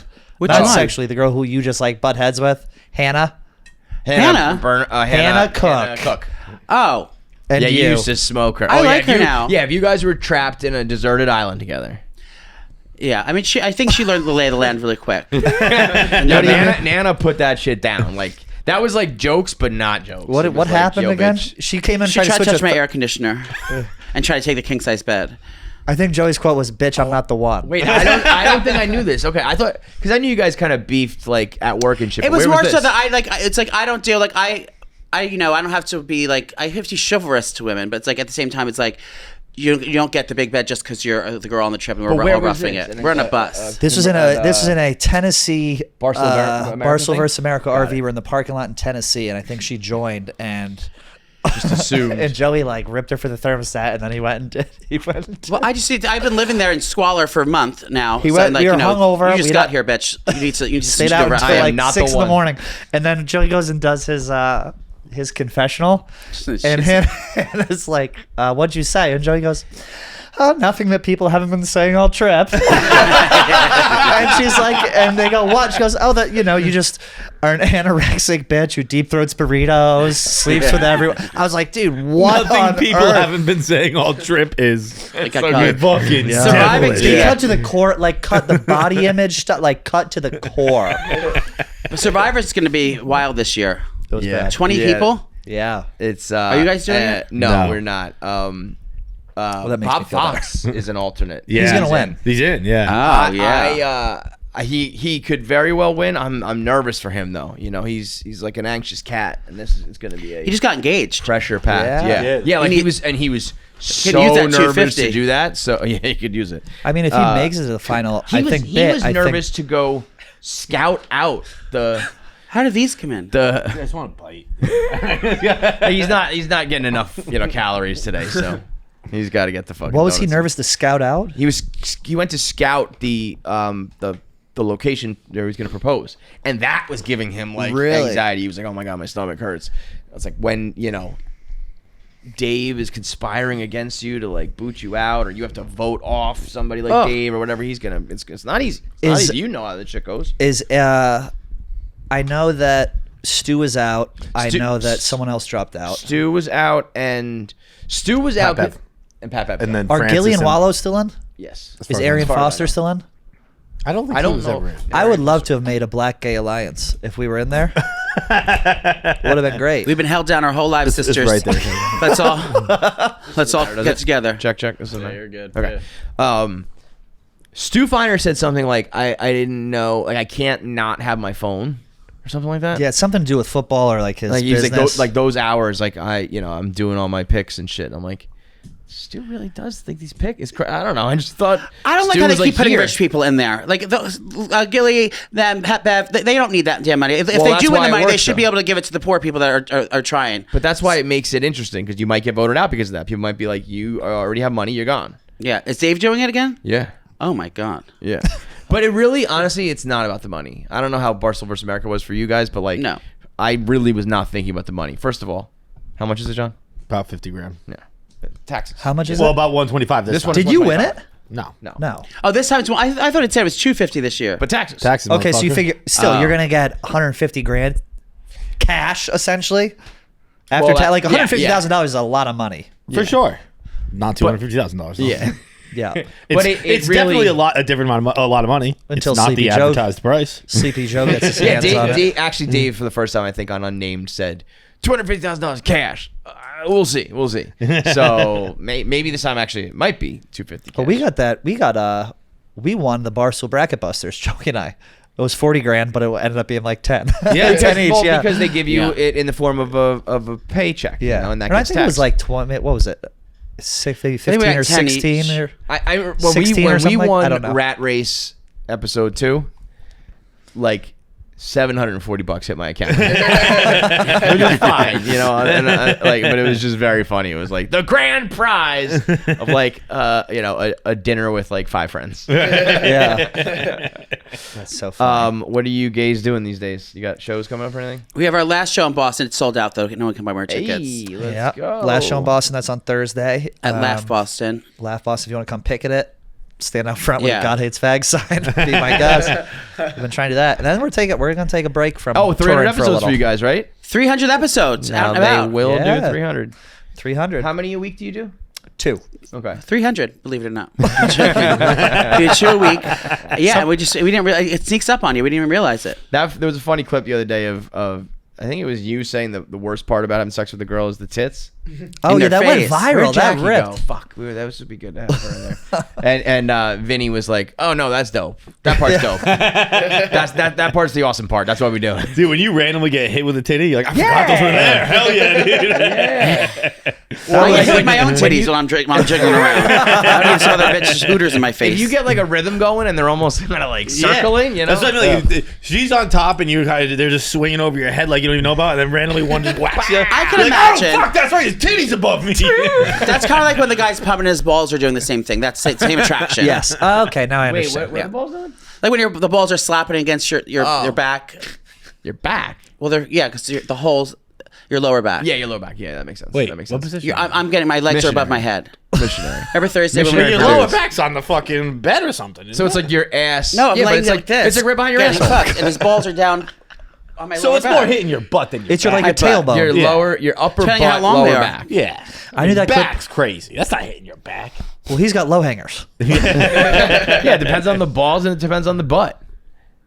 Oh my god! I thought it was. I It knew hit that my clip was back. going to do well when I saw a bunch Yeah, of you have no shares. butt. My back starts. I was gonna say, like he has, you would be hitting. Do you know like, that a girl's your tailbone. asshole is not up as high as the guys? A girl's asshole is like right next to the vagina, like underneath her. Next Buddy, Ours are I in the know back. exactly where it is. Yeah, I looked at it all the time. How far from the other hole is it? Is it right there? So close. Really close. So compared to our taint to our balls, it's like Oh, not even close. a world difference. So Yeah. our asshole's a lot higher in the back. I don't. No, I didn't because- know No, we that. just don't. No, Because the taint is where the vagina would be. Right. Because the vagina is. I always thought the vagina went Underneath. straight in the front. It goes up. When I learned that, like I used to think that to fuck you had to go like. I did too. Yeah, and then you realize that Oh, it's like- underneath in the undercarriage. That's why it works kind of like your dick goes up a little bit at an angle. Is that what they I always don't know say? what you Two in the queers pink do, and one that because stick what you like do this? is unnatural. Yeah. But the way we Wait, do it, so it's naturally. Our, Like God our intended? perineum is bigger than a woman's. What's a perineum? Like it's your taint. That's your taint is where your Well, pussy it would depends be. on where you're measuring from. We don't have a pussy to measure from. I'm measuring from. If the you go on base of Timo, my- you Base get of your that balls space. to your asshole's like that big, right? Girls are like that big. Do you have Yeah. a slit No, or good point. a slit or a round hole? Do you know there's a difference? You can men either have an asshole that's elongated and oval, or it's like a bullseye, like a circle. Mine is like a John slit. looked at his in the mirror. I was young. I forget, and I also it's like I looked at him in the mirror like when you like. Did you look squat behind over the mirror shower on the curtain floor? for something. I'm like, "Whoa." Did you take a full length mirror on the ground and then squat on top of it? No, it was it like a upper. Yeah, it was a like a sliding. He did a glass door bend and mirror. spread. Bend and spread. Where you have to reach around to this side? Yeah, it was real quick. I was like 9. It's But I was probably gonna the best say, my asshole's ever I was looked. gonna say, Okay. What? As you age, it's got to get worse, right? I was about to make the same More fucking blown comment, out. but the way you said that, dude, Joey just says like blown out you're- asshole. the fact that you were just thinking, and we all were, about your 9-year-old asshole is disgusting, dude. A loaded up hole. Like I think we're gonna get like demonetized and kicked off and banned on some sort of list. I've completely destroyed this microphone the whole fucking You're time. still working. Which is Yeah, well, we know how you want to fuck John, so Yeah. we were thinking if you cut like a little hole in that, you could fuck that. It's like fucking John's face. It does look like you. Yeah, Yeah. Oh yeah. That But I was the think point of the I gift. think it's cute. Thank Oh, you. yeah, I put it right there. and it would just be the perfect size. I wouldn't even bust through the back or anything. I was thinking before I go, if your next thing, if you want to be really, really tired, want to be a fat fuck today, I would slice open one of these donuts, scramble an egg, and put it on top of there and make an egg and donut sandwich. It'll be fire. A little savory, a little sweet. If you have a piece of cheese laying around, throw that on top. I mean, that sounds delightful. Paula Dean invented it. I think that's going to slow you down. Paula Dean invented the racism. Racism and the donut as a hamburger bun, a cheeseburger bun. She was the first one to do that? Yeah. I personally do not like those things where it's like double bacon McGriddle? donut burger. It's like... You don't like a McGriddle? A McGriddle Fox. McGriddle's good. McGriddle, I guess, is good, yeah. But like the big ones, it's like those things are just separate. I will come clean. Those last 4 were harder than I thought they were going to be. Okay. Yeah, so we might be in the middle of a struggle. In what here. way? Your stomach or like the taste? You were like, It was just like I don't want probably taste because I don't feel heavy or like. So then that's bloated where you right gotta start now. putting on some sauce and Texture, maybe texture. Texture. So switch up the form. Gotta get some poached going. What's that? When you boil it? It's when you like boil it in Crack like it into you crack it into water already spinning. Right. And spinning. Yeah, it's gotta boiling be and like, spinning. Yeah, and then it's gotta simmer, not boiling. You want to do a gentle simmer, otherwise the edges will fray. I thought it was boiling. No, it's a slow simmer. No. Now she will simmer. Now more on that on Kiki Cuisine. Well, thank you for having me. I do Thanks, have guys. my cleaning ladies are coming. Thank you, boys. Thank you, everyone. See ya. All right. This show has been a birthday extravaganza, John. Yeah. What an absolute shit show. Jackie's back. The gays are gone. Let's go to voicemails. Yeah, we hit all the topics For real. Hi, about to walk into work, and I was thinking the other day we were driving to Art Park, which is like our outdoor venue up in Lewiston, right by the border. And there's like, if you miss one exit, you're going to Canada. And it's something that when you're being taught to drive here in Buffalo, there's 3 exits, 3 bridges. If you miss those exits, you're going to Canada. You can't not go to Canada. You have to explain to the border patrol person that you're a dumb 16-year-old and you missed the exit, and you have to go to Canada, turn around, and go back across the border and explain it again. It's very embarrassing. You only do it once, but everybody does it. So I was thinking about how you guys were taught how to drive, like in Long Island or like in New York City. Like I couldn't even imagine being taught that, and I'm sure that like maybe you, KFC and Polly, with fights have like some funny stories. I don't know, like my mom didn't teach me how to drive. She refused to do that. But just wondering. Love you guys. Viva. First thing I ever did when I got behind a wheel, nobody explained to me that the car goes simply from being in drive. I thought you had to hit the gas to make the car go. And if you took your foot off, if you didn't hit any pedal, I thought you would just stay put. So as soon as I turn it on and I take my foot off to like, I don't know, just be like, all right, let's get set. The car starts to move. Or I guess I was in reverse, but I still thought you had to push the gas to make the car move. And then as soon as it started to move, my mom was like, wait, hey, but hit the, and I just panicked. And instead of hitting the brake, I then hit the gas because I was like, wait a minute, I must be doing it wrong, and I just went really fast right back into my other car. There was 2 cars parked on the street, and just smashed the back bumper into the front of my other car. And my mom was like, "Okay, off to a slow start." It was like the first thing I did was crash into a car. I didn't realize that. Like I went through the whole. Like I didn't realize that with ambulances, like it's the law. What is? To like if they're coming up behind you, that it's the law to like get out of the way. Like you thought all it was that just up to training you? that never. Yeah, I was like, it's so cute that everyone just like gets out the way. But I didn't realize it was like literally. I bet if that wasn't a law, people would still. I don't ever move because I'm like, it's the law. I'm like, I gotta get out of the way so the ambulance can move. Yeah. So I do But think I was it just, Yeah, I'm not like, oh, if I don't move, I'll get a ticket. I'm Yeah, like, like- if I don't move, that person's gonna die. Right. So I do think it actually still stands that it's cute that everyone's like, let's come together and help this guy. but it is also the law. I'm such a big fan of being an asshole and trying to get back behind it. Are you? Oh yeah, I love it. Dude, I like when you can ride one, it feels awesome. But there's always a guy who's trying to do it next, so you got to be careful that guy doesn't. Right. But if somebody's kind of snoozing ahead of you and you can get back in, or behind you, I guess, and you can get back in and ride it with him. I kind of treat that like my rubber. If I ever have to get somewhere, I guess I drive fast. But like I never drive where I'm like. I drive fast. I drive like whatever's in front of me, I will take. You know what I mean? Really? So if it's like open road, I'm going. I'm like, I stay in the middle lane and I just kind of cruise. Yeah. I mean, again, you save like 3 minutes. Right. I'm also like perennially, always, constantly in a rush. It's always like, I got to get out of here and get back before like I'm going to cut it close. It's going to be like 5 minutes. If I hit any traffic, I'm screwed. I got to pick this up, drop this off, get back for the interview, get back home for the... Always. There's never just like all right, I've got, time to come in. Was there ever a consideration for you to buy a place here? I mean, in hindsight, maybe I should have done that. Got like kind of like a flop house, you know? But I thought to myself, I think I would just like stay there all the time. Right. And then I would just like slowly just be permanently away from the kids. So I was like, I'm not even going to tempt myself with that. I'm just going to man up and do it.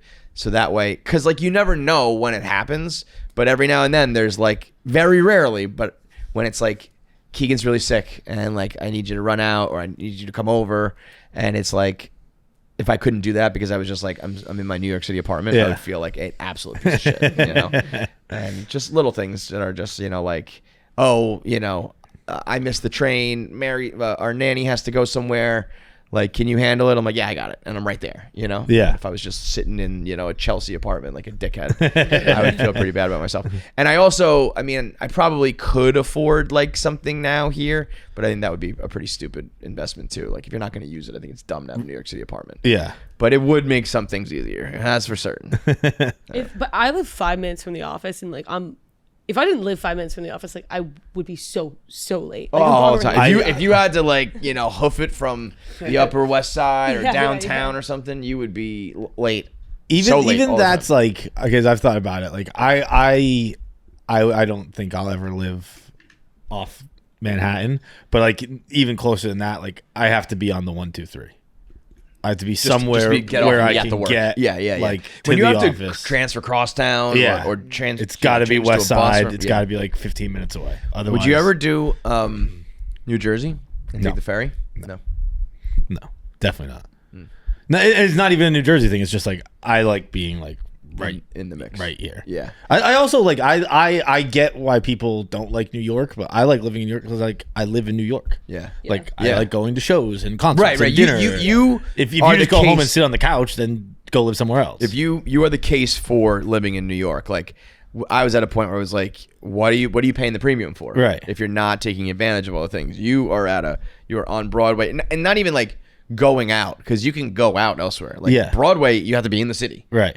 You do like New York things that make it worth living in New York. The second you stop doing that shit, what are you paying $3,500 a month for a fucking studio? Right. You know what I mean? I wonder, like, I think I pay probably like the same amount if I were to live in West Village, maybe like a little bit less, but like there's this man. Wait, really?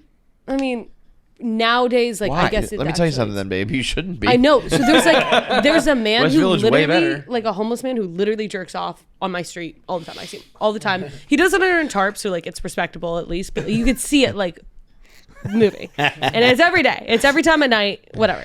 And I want to take a video of it. Is this? Do you think it's you based? Like, if you see it all the time? No. I mean, he has a tarp. Like, trust me, I would like love that if it was. But, like, The trolls are coming for me, and if you he's catch jerking someone off to me? masturbating all the time, you might be the common denominator. No, I think he's just like a man of routine. Like, just every time I will come home from. Where is this? On my street. Well, on actually the street before. I don't want to say the name. Yeah. Yeah. But I want to take a video of it and send it to my like landlord. No, and send it to like the. Oh, let me tell you something. Landlord, They are not going to do a fucking thing. I guess, but it's like, this is not the same as West Village. Oh, like, it's just for not the price the same. argument. Yeah, Price argument. That's fair. And be That's like, fair. That's and fair. be like, give me a little bit less because like I walk by this jerking off man every single day. This jerking off man. The JOM. I think that's a good argument. Why are you paying that price to begin with? Because they can do that. I don't know if they can, man. But it's West like, Village is like the crack spot, and your shit sucks. Your neighborhood sucks. Yeah, I know. No offense. Yeah, I know. I hate that spot. Yeah. Near all that shit, Yeah, I know. That's why. But like, I can't because it's. I mean, like when I was What are you looking paying? for apartments. Okay, nowadays it's actually like probably a lot less than West Village, but West Village, but. What do you think that is? Hey, what's that? Well, That's crazy. Crazy high. That's crazy. Yeah. for where you live, that's nuts. Yeah. Sorry to make you feel bad. No. It's I think you like might have gotten like just bullied on this one. that's the thing, but like I can't do anything I about was it. saying you can't get bullied. They just go, "This is what it costs," and if you walk They're out of like, here, "You can someone else is move." gonna buy it. And then it's like, and then You think so though? I don't know. That's a like, You have a nice I- apartment though. and when I started, it was they've raised it 700 pretty much from when I Oh, started. that's wild. Yeah. I think that you might be. I think you need to push back a little bit. I did. Like, I tried. I feel and like. she I was mean, like, I know everywhere in New York is expensive, but there are just certain natural supply and demand boundaries where it's like if you try to charge me $2,700 when I'm on like 135th Street, like it's just not gonna happen. Like nobody will pay that price. Right. yeah, but So maybe you should. like but they know like like having to look for an apartment sucks, and like the cost Well, of that's moving they got sucks. you. You So got it's you. like, Yeah, you're fucked. it. I think that they probably know just shouldn't have that. done So that actually, sorry, I did bargain it down. So I got $50. There you less, go. Which is I like, love when they That's do like that a coffee stuff. a month. yeah. No, literally. I remember like haggling over the price of my first apartment, and my buddy like I was almost like I'm not doing it. Like it was like $1,450 for like per man or whatever, and I was like $1,400, man. Yeah. And he was like, "You're gonna let this awesome apartment go for $50?" It's like, well, it should have been $1,350, and now we're it's like we're talking about literally coffee. You know, that's crazy. I don't really have any driving stories just because I was a pretty standard driver, but I do have a Canada story, like a Canada border. When I was growing up, my family, we used to rent a house at Sutton Mountain, which is like right over the border, like in Quebec, and we'd go skiing in February. And I had a buddy come with me once, and he's like my best friend, and we played a lot of hockey together. He played like too much hockey. You know what I mean? He was a lot better than me, but he played like in like 5 different leagues and all that stuff. But he was kind of the kid who like didn't really ask your parents for permission and stuff like that. Yeah. And he came with us to Sutton one year, and we're there for like 3 days. And my mom was like, "You told your parents, right?" And he was like, "I told them I was going to hang out with you guys for a few days." And I was like, "You didn't tell him we were coming to Canada?" No, he must have told him because he had his passport. So he must have told him. Whatever the reason is. I was gonna say you're like harboring. You're going across country lines, international lines. But maybe he didn't make it clear how long we were going to be there or whatever. He had a hockey tournament, and his mom called my mom, and she's like, "Brandon's got a hockey tournament. I have to." And I was like, "Well, we're here for a while, so." I don't know what she's like. Well, I got to come get him, I guess. Oh my god! His mom drove to Montreal from southeastern Mass. They didn't get out of the car. Pulled up to the front of our house like he was picking us up at like our home. Get in. Honked the horn. He grabbed his stuff and walked out, and then they just turned around and went home. Being a parent is the worst. Her saying like you just gotta turn around. Like I was like, the border patrol's gonna be like, "What the hell is this? Yeah. Where did this lady just get this boy?" right. Man, that's brutal. I mean, this girl talking about driving in the city. It is funny, like. Wait, no, maybe he didn't because that was pre-passport. That was pre-passport to get into Canada. So you could just go. So maybe, yeah, because passport to get into Canada is like. Oh yeah. Yeah, that was. I want to say passport to get into Canada was like 2010ish. Even post 9/11. I think so. Wow, that's crazy. This is probably pre 9/11 too, though, because we were in middle school, and 9/11 was my 8th grade year. Oh, so then Yeah. that probably definitely wasn't. Yeah. We would learn how to drive in like the suburbs, and then when you're 15, you can drive with you get a permit. That means you could drive with a parent, and you can't drive after 9 p.m. And then you get your license, and that means you can drive at all hours and no parent, but you still can't drive in the city, I think. And then when you're 17, you can drive in the city. But like, you're driving in the suburbs, and then all of a sudden, the calendar flips, and now all of a sudden you can drive in Manhattan. No, you cannot. Yeah, yeah. I will never forget. I was hanging out with like older kids for like maybe the first time. It was like the older guys in the basketball team kind of like took me in. They were like, "All right, you're cool, so you can hang out with us." And they were hanging out in the city, and we drove into the city, and I'll never forget this guy. Like, he had a bottle of rum, I think, and he was like, "Let's do some shots." So I'm sitting shotgun in his Wrangler, and we like shoot him, and then he's like, we start driving. We're in Manhattan. He's like, "All right, let's go." And he turns the wrong way down a one-way street. So I'm like literally like we're actually drinking and driving at the same time, and he turns, and I just see a flood of lights coming at us. Oh my God. And he went like, luckily it was probably maybe like 6th Avenue. It was a wider avenue, and he was able to do like a full U-turn. But Yeah. all of a sudden it was lights and just horns, and we were just going right at it. And I was like, put the bottle down and turn around, Jesus Christ. Like, young kids should not be driving in Manhattan. It is nuts. I think like I'm not positive on this statistic, but like, okay, I went to Egypt, and like in Egypt, like the driving is there's no rules, there's no lines, there's like no stoplights or anything. Like it's insane. But so I was like, people probably are getting hit by pedestrians. Like it takes like so long to cross the street because nobody stops or whatever, and you have to like look or whatever. But I think the most like pedestrians hit is in New York. It also might just be like that's a numbers thing. There's so many people. But I can see sometimes you see those videos of places in the Middle East. There's no lights and no lanes, but there's like a flow. Yeah. Like everybody's, nobody's slowing down. Everyone just keeps kind of going. Everyone's jaywalking. Everyone's passing each other. Kind of like works. El Salvador is like that. Like El Salvador was there was one night in El Salvador where it was very much like what you described. Where it was like the fucking driver was drunk and currently drinking. The girl in the passenger seat was waving a gun around, and I was just in the back seat like, "Where is a red light, dude?" Also, by the way, you just saying that was you just let out like the most perfect "I've hit 2 people before" sentence. When you're like, people are probably getting hit by pedestrians all over the place. It's so normal. Like, no, the cars are hitting the pedestrians. The pedestrians aren't hitting the cars, dude. This is dangerous. These cars are getting hit by pedestrians all the time. Do you have an embarrassing driving story? I would say like 2 months into driving, I was driving to a concert and rear-ended someone. Yeah, that's it. I remember getting pulled over I think I was like speeding, but I really wasn't. It was kind of bullshit. And then the cop came back and was like, "I'm writing you up for a seatbelt ticket."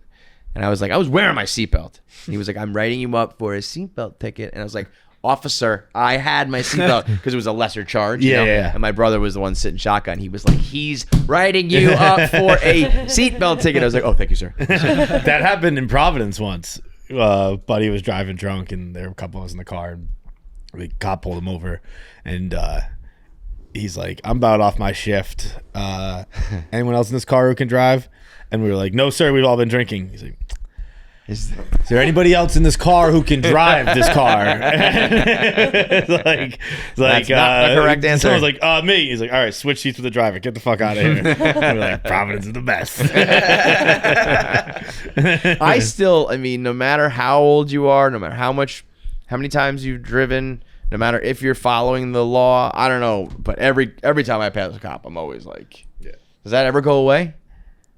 I don't do it so much anymore. Because you're like, that's what I want to ask you, because you're always like, I'm just middle lane. Like, I'm always probably at least 10 miles over the speed limit. I'm not always a maniac, but I'm never the speed limit. And I'm always like, I like to drive. Like, I like to like go in and out and shit like that. So every time I pass the cop, I'm like, oh, did he catch me doing something? Or I'm on my phone, or, you know, I didn't put my blinker on, or whatever it is. So almost always I'm like, I don't do it before I see them. After, I'll throw a look in the rear view to see. Yeah, well, that's what I mean. I'm always. But like, I don't like. I'm not like. Did he move? Is he pulling like, out? Is he? Yeah, no, I'm always. That kind of like reminds me of this. Is actually kind of a voicemail question of like ways in which to, instead of like horoscopes, ways in which to categorize people. So like I brought up before, like the way that you react to weed, like, or does it make you super anxious, or does it make you like really chill or something, or like.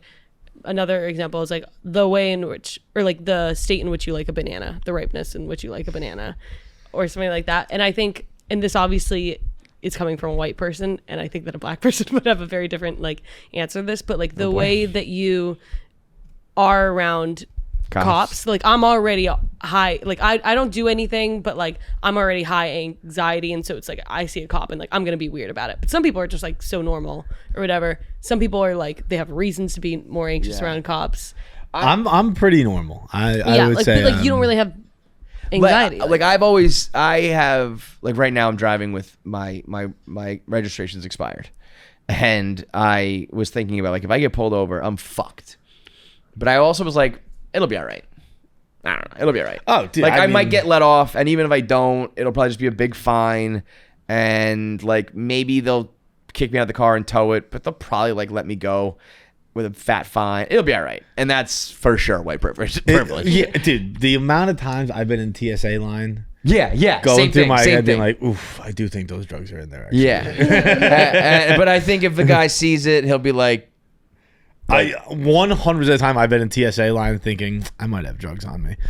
I go, it'll be fine. yeah, that is so white. That's like the whitest thing about us. Is that it'll be okay. It'll be okay.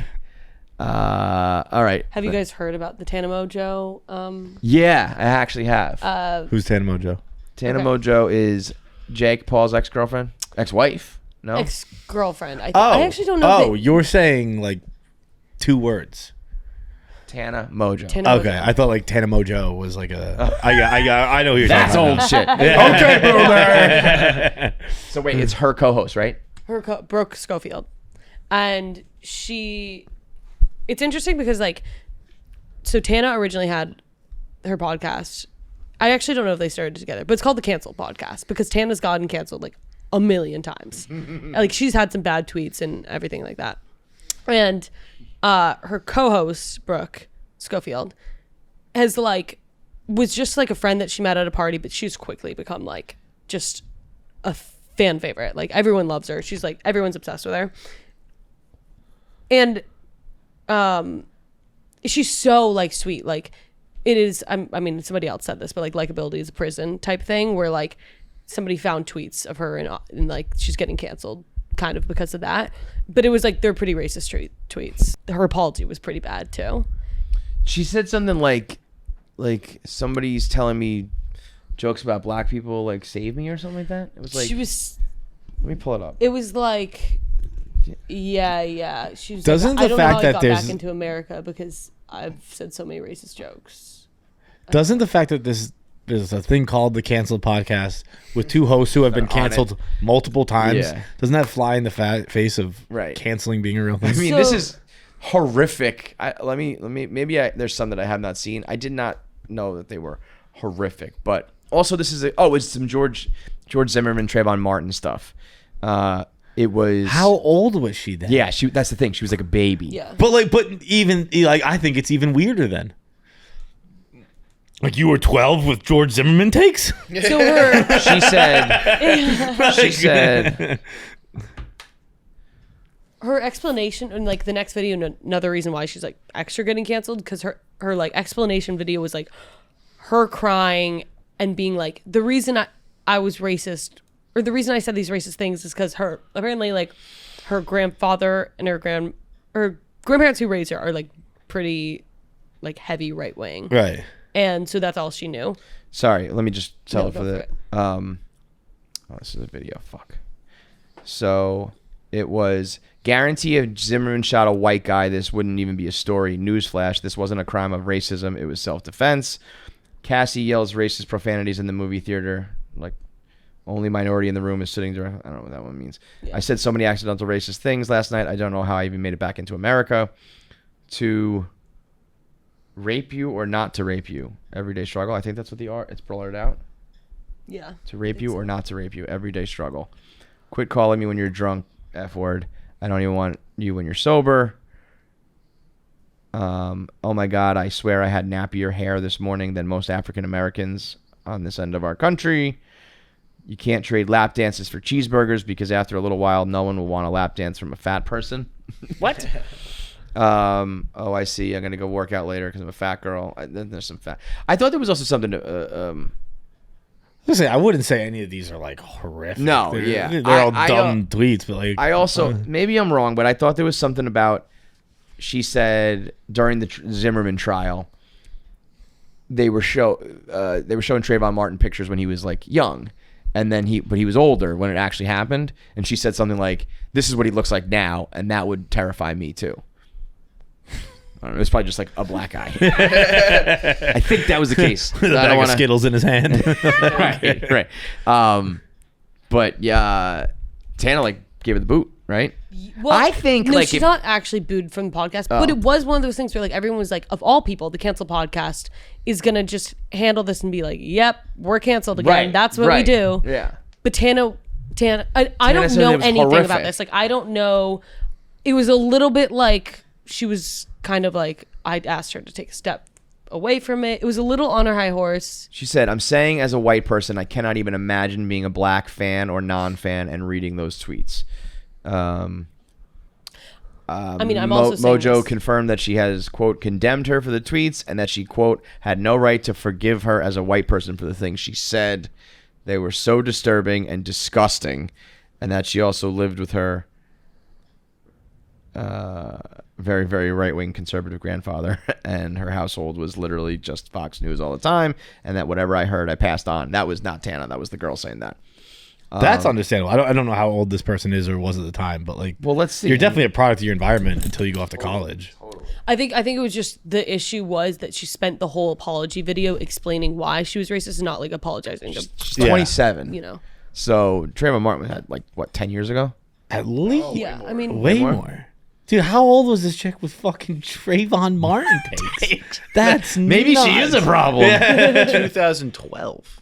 So 12 years. So she was 15. 15. 15 with, I like, mean, I got an opinion on this. No, I feel like, yeah, that's a super red flag. But this is like the original OG cancel culture, like, take is like, it's old and I was 15. Right. And I do think those are like, you know, I don't know. They're not great, but I just also, once you blow up, you got to delete your tweets. it was crazy that it's like you're on a canceled podcast. I don't know. People are gonna go look. That's lame if Tana Mojo like either fires her or even throws her under the bus. I feel like if you are a cancel type person, you've been canceled, you've gone through the fire, you can't cancel your co-host. Yeah, Fire them. You have to just be like, It's called the Canceled Canceled Podcast. Podcast. You'd be like, hey, Yeah. is how we do. right. Like- Like, this is it. And like just stand up to it and kind of be like, yeah, it was fucked up. Shouldn't have done it. I'm an asshole.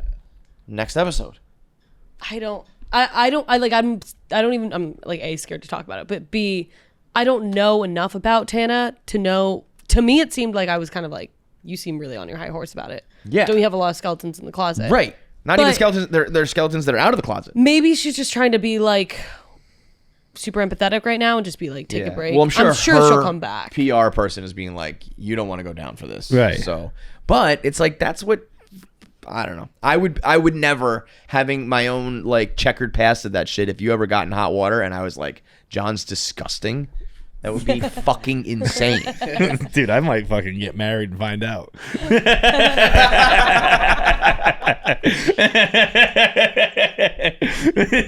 Just like been married for a week. What say you, Kev?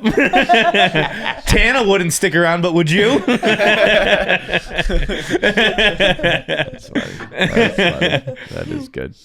All right, next up. Oh wait, let's do this Blake Lively situation. I think is rather interesting.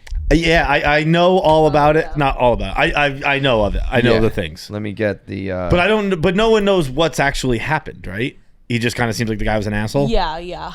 Wait. And- What do you mean? What's his name? Justin Batoni or whatever the Oh, director's name is. I think I'm on the other I side think of it. everyone's on the fuck Ryan Reynolds, Blake Lively train. Oh, No. really? Yeah, I was gonna say I'm No. on the other side of it. Okay, I don't- think doesn't- I think Ryan Reynolds and Blake Lively are in a precarious spot right now. I think they're a little bit. They were like, and still are a beloved couple, but I don't think they're like bulletproof. You know what I mean? I think they got to tread a little lightly. I would agree with that. So let me just set the scene because Blake Lively is in this show in this new movie called It Ends With Us, and it is based on the best-selling novel by Colleen Hoover, and it's a heavy themes about domestic violence and abuse. But as I understand it, I've not read it, but as I understand it, the book is done in like a 50 Shades of Grey way, where they are like kind of glorifying it and sexualizing it and turning it into like, isn't this so hot? Like he like punched her in the face last week, but like he's going down on her and making sure she comes. It's like, and so Oh, the bar is low. the lowest. And so as I get it, Blake Lively is promoting the movie as like get your girlies and get some wine and check it out, you know? Uh-huh. And her co-star, Justin Baldoni. is like he's putting up like the domestic violence hotline. I think there was a big big thing of like whether we should put the DV hotline in the movie. Mm-hmm. Like he wanted it in, she wanted it out, and he's doing press talking about how like deep and dark and like fucked up this world is, and Blake Lively is apparently like, yes, queen, like get abused. So when did you hear all this? This week. I mean, I've heard about this book and it becoming a movie and that just being controversial for a while now. But now I'm hearing about the Blake Lively and co-star thing like just this week. I heard about, but I asked because like 2 days ago I saw that he hired a PR crisis firm. Yeah. But like what I'd seen and what I've heard from ladies in the know is that he wanted to have the violent scenes very violent, and she was like no. And he pushed for it. She was like, no, like I don't want you beating the shit out of the character. Okay. And I think the reason I believe that is the entire cast does not follow him. Yeah. The author does not follow him. None of them took pictures with him at the red carpet premiere. Yeah. So like maybe it's just like you know Blake's a breadwinner, I'm gonna bet on her, and they're choosing sides that way. I thought of it as like, I think what she's doing is fucked up. Like she encouraged moviegoers to bring their florals and wear pink to the theater to watch this. But that's just marketing. That's like, I know, but like, you know, it's like if you were marketing Schindler's List, you wouldn't fucking do that shit. But I haven't seen the movie, so I can't speak to it. But I mean, that's not how the movie is marketed. Whoever chose it, like this is just my theory. I have a theory that that's like the cover up, because I think that there was originally like some kind of blow up where everyone just hated Justin Baldoni. And Yeah. like, his thing is like, and he also has a podcast where he's like, it's like with a woman and it's really like feminist, but almost to a point where it's like, all right, what's your game here? Like it's a little fishy. you don't like know? women that much, dude. Yeah, exactly. And again, I've only pretty much heard the like fuck Justin Baldoni side, but I think that a lot of people are kind of like, something clearly happened where everyone decided they didn't like him during the process. And now like even him saying like he doesn't think that that's how it should be marketed kind of came after like after the red carpet, after all that like stuff. After like I think the unfollowing happened before most of the marketing went down. Yeah. I saw it was the premiere night. I saw like some, it was on Twitter, but it was a TikTok of like someone being like, it was like the premiere had happened an hour before, and she's like, I've gone through every picture. He's not in any picture with any cast members, not with the author, not with anybody. Like Blake's, like Ryan Reynolds didn't take a picture with him. Hugh Jackman didn't take a picture with him. Like he's the director and the star of the movie, and no one's taking a picture with this guy. Yeah. And so it's also anchor bias. The first thing you hear is fuck this guy. Was what you tend to believe. Yeah, I'm on the other side of it because I keep hearing that Blake Lively is tone deaf, and she let Ryan Reynolds write one of the scenes in the movie, and so then there was like some dispute over like who has creative control over it, and that, you know, like letting your husband write a scene is kind of like, I don't know. Yeah, that's what weird. I heard. Was just like he like asked for like re-edits and stuff like that. Yeah, I think it all comes down to the top, like the subject matter being the domestic. I don't know. I gotta understand more about what Justin Baldoni did, but I thought of it more as like he was kind of saying like he's talking about it from a very serious point of view. I think that he probably wanted that included to like so you understand the gravity of it. Unless it was like a gratuitous like, yeah, we need to beat the fucking shit out of her. But also because I've heard you say it, where you're like, what's your game? Like we must have the DV phone number. Like, yeah, everyone knows it's bad, dude. Yeah. Like, Well, but I think like, that is to talk about Schindler's List. No, like, but if at the end it was like, also give money to the Jewish Hate Foundation. But that's the like, problem, though, is I don't think it is. Like, I think if you are like listening to Blake Lively and you're like, I'm gonna go watch this like sexy hot thing, it's like it is kind of undermining domestic violence. You know. Yeah. Well, again, I don't know what the movie. I don't know the movie. I don't even. Again, I haven't read the book. I know. I think the book is very polarizing too. That like a lot of people liked it. It was very popular, but there was a lot of people being like, "This is fucked up," and like this is not like.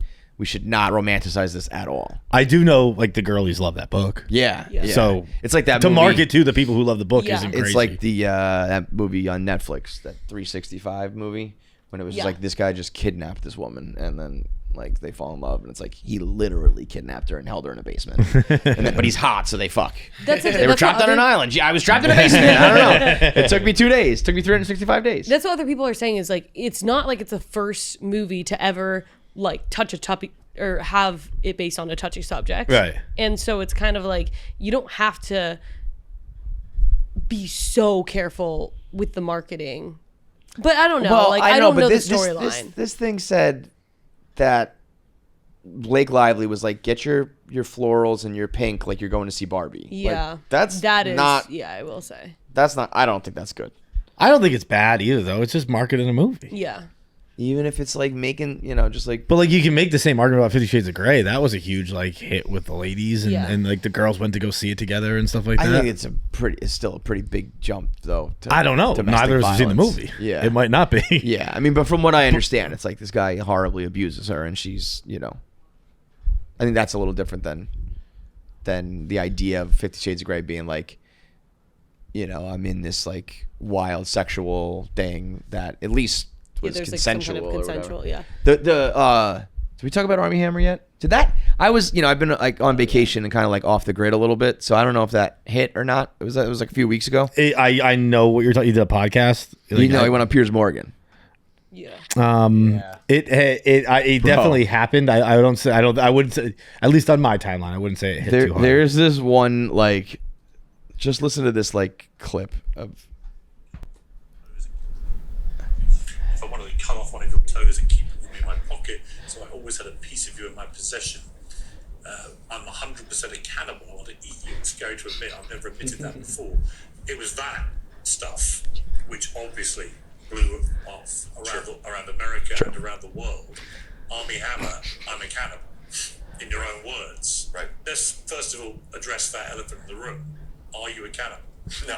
You know what you have to do to be a cannibal? You have to have actually eaten someone. Have you ever eaten any human flesh? No. Not a question I thought I'd ever ask them.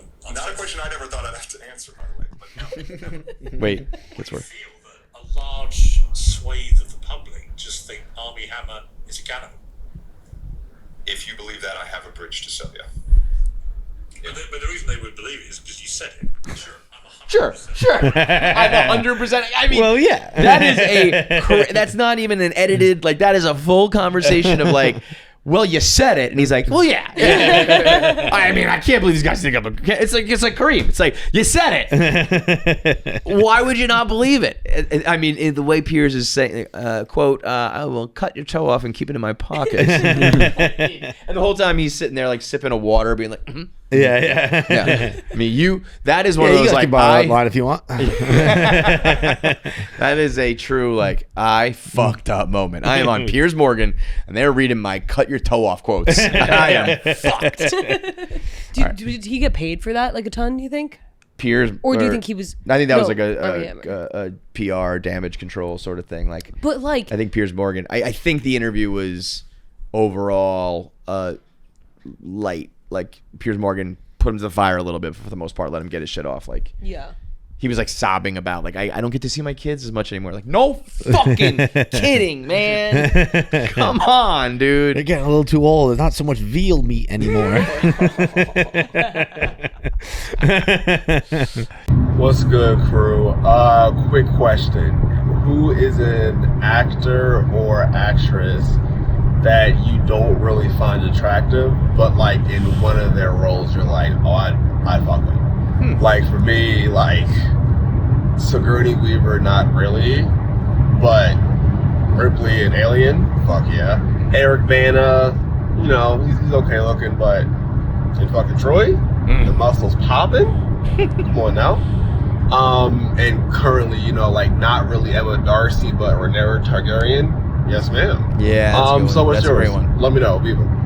By the way, Jackie's moved to this chair. Pav's moved to that chair. Steve moved to that chair. He's moving to the couch. Yeah. we got to bring him in. He's part of the show now. The Targaryen one's great because Emma Darcy's not my cup of tea, but when she's Rhaenyra, I'm like, Because I was gonna say I don't really have an answer, but that's yeah, the you one. could probably do a lot of Thrones. I mean, Emilia Clarke's gorgeous, but as Daenerys is, she's that bitch. Yeah. Fuck. I mean, Adam Sandler is like an obvious what? No, I get that. Is that crazy? No, I did not expect Adam Sandler to come out of your as soon as you said really? it, I was like, I get that. really would fuck Adam Sandler. Well, yeah. I would hope. But what role though?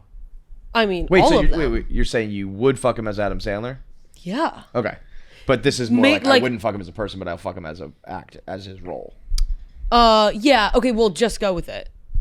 By the way, Just Go With It is every girl's favorite movie. Just Go With It's great. What? Which one is that?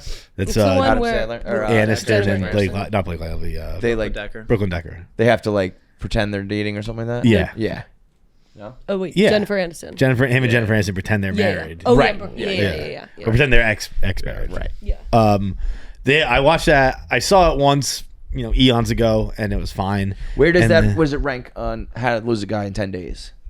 How does it compare to that? Nah, it's not there, but it's because when you said But that, I I was like, I think in my millennial generation, I feel like How to Lose a Guy in 10 Days and The Holiday are like the girl movies. Yeah. Most or like How to Lose a Guy in 10 Days is the rom-com movie.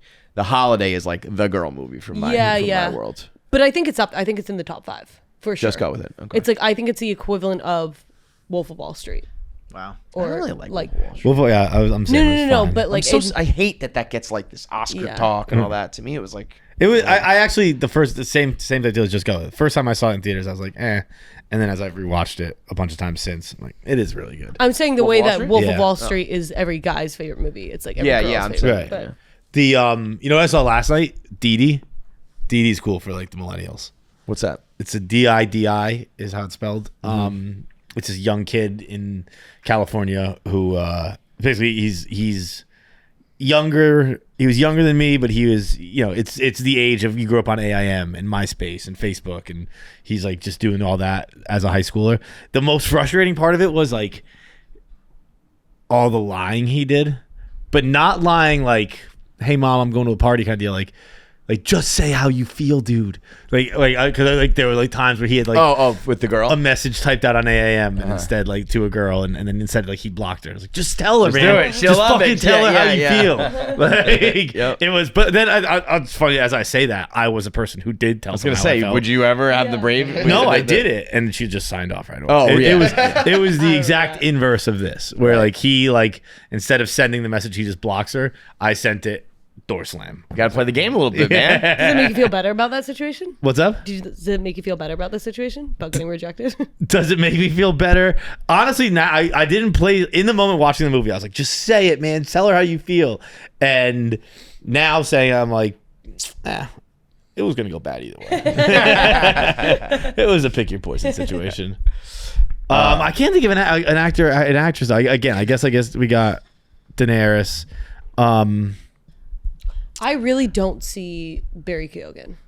Like a lot of girls, I think would say that. I really don't. You haven't seen But Saltburn. I haven't seen Saltburn. Saltburn, you see it. I don't know. I still think he's overrated as like a sex guy, like a sex icon. He looks like a gerbil. Yeah, Or like- he's like hot rat summer.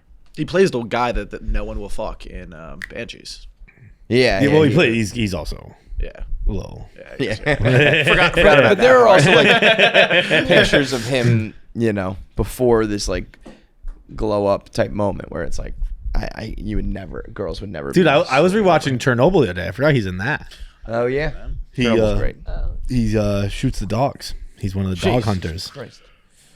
See, it's like I probably could name a ton of male actors, and for you guys girls, can't. it's- You guys yeah. can't because you guys just don't fuck ugly girls. Like, Well, it's also right. But it's But also no, it's more like I would probably fuck you in real life or your role. right. Exactly. It's Oh, part yeah. of my we're on a desert island for 6 hours thing. But yeah, fuck you.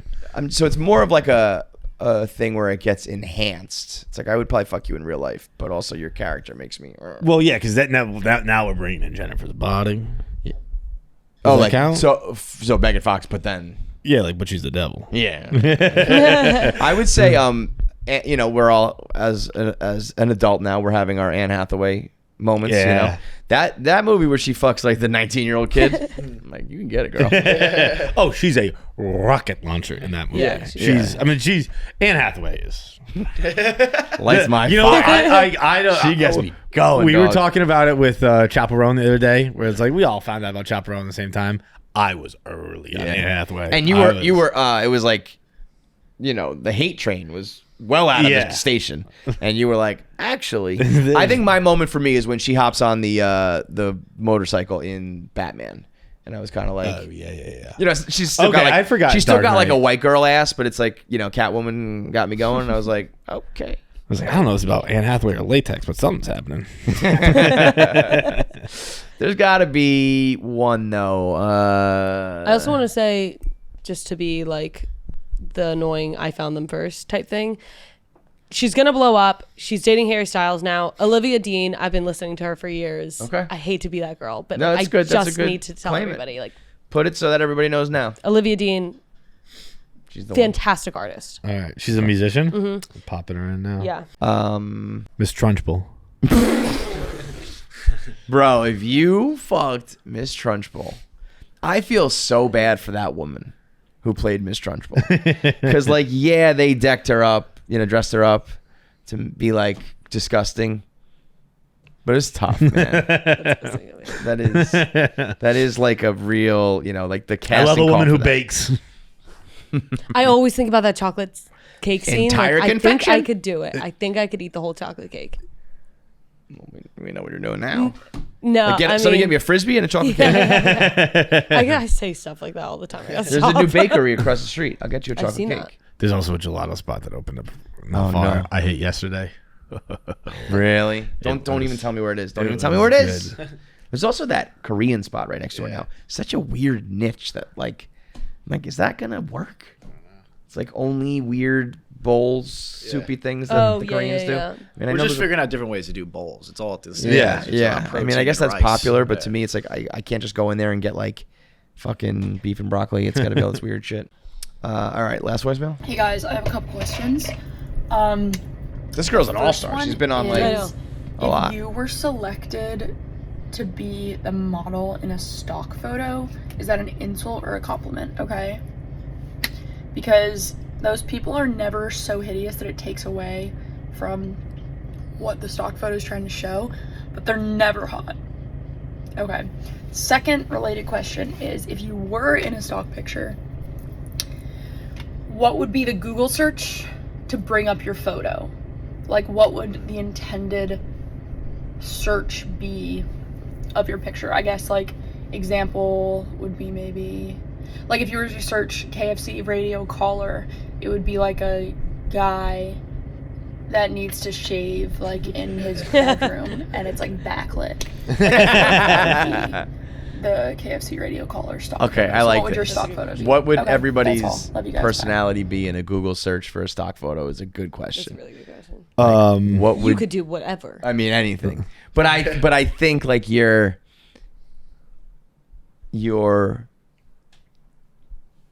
where the Venn diagram intersects, like of all of them, I think is like New England bearded man.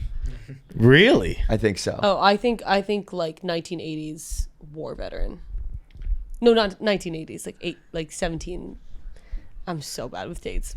Whatever, war veteran of colonial times. Oh, okay. Colonial war veteran. I think like you're like if I had to pick one like thing for you, it would be like your bean boots, a flannel, your beard, and you know, like hockey. You know what I mean? Like that, like New England look. Yeah, I think was that's just you. gonna say hungry man. You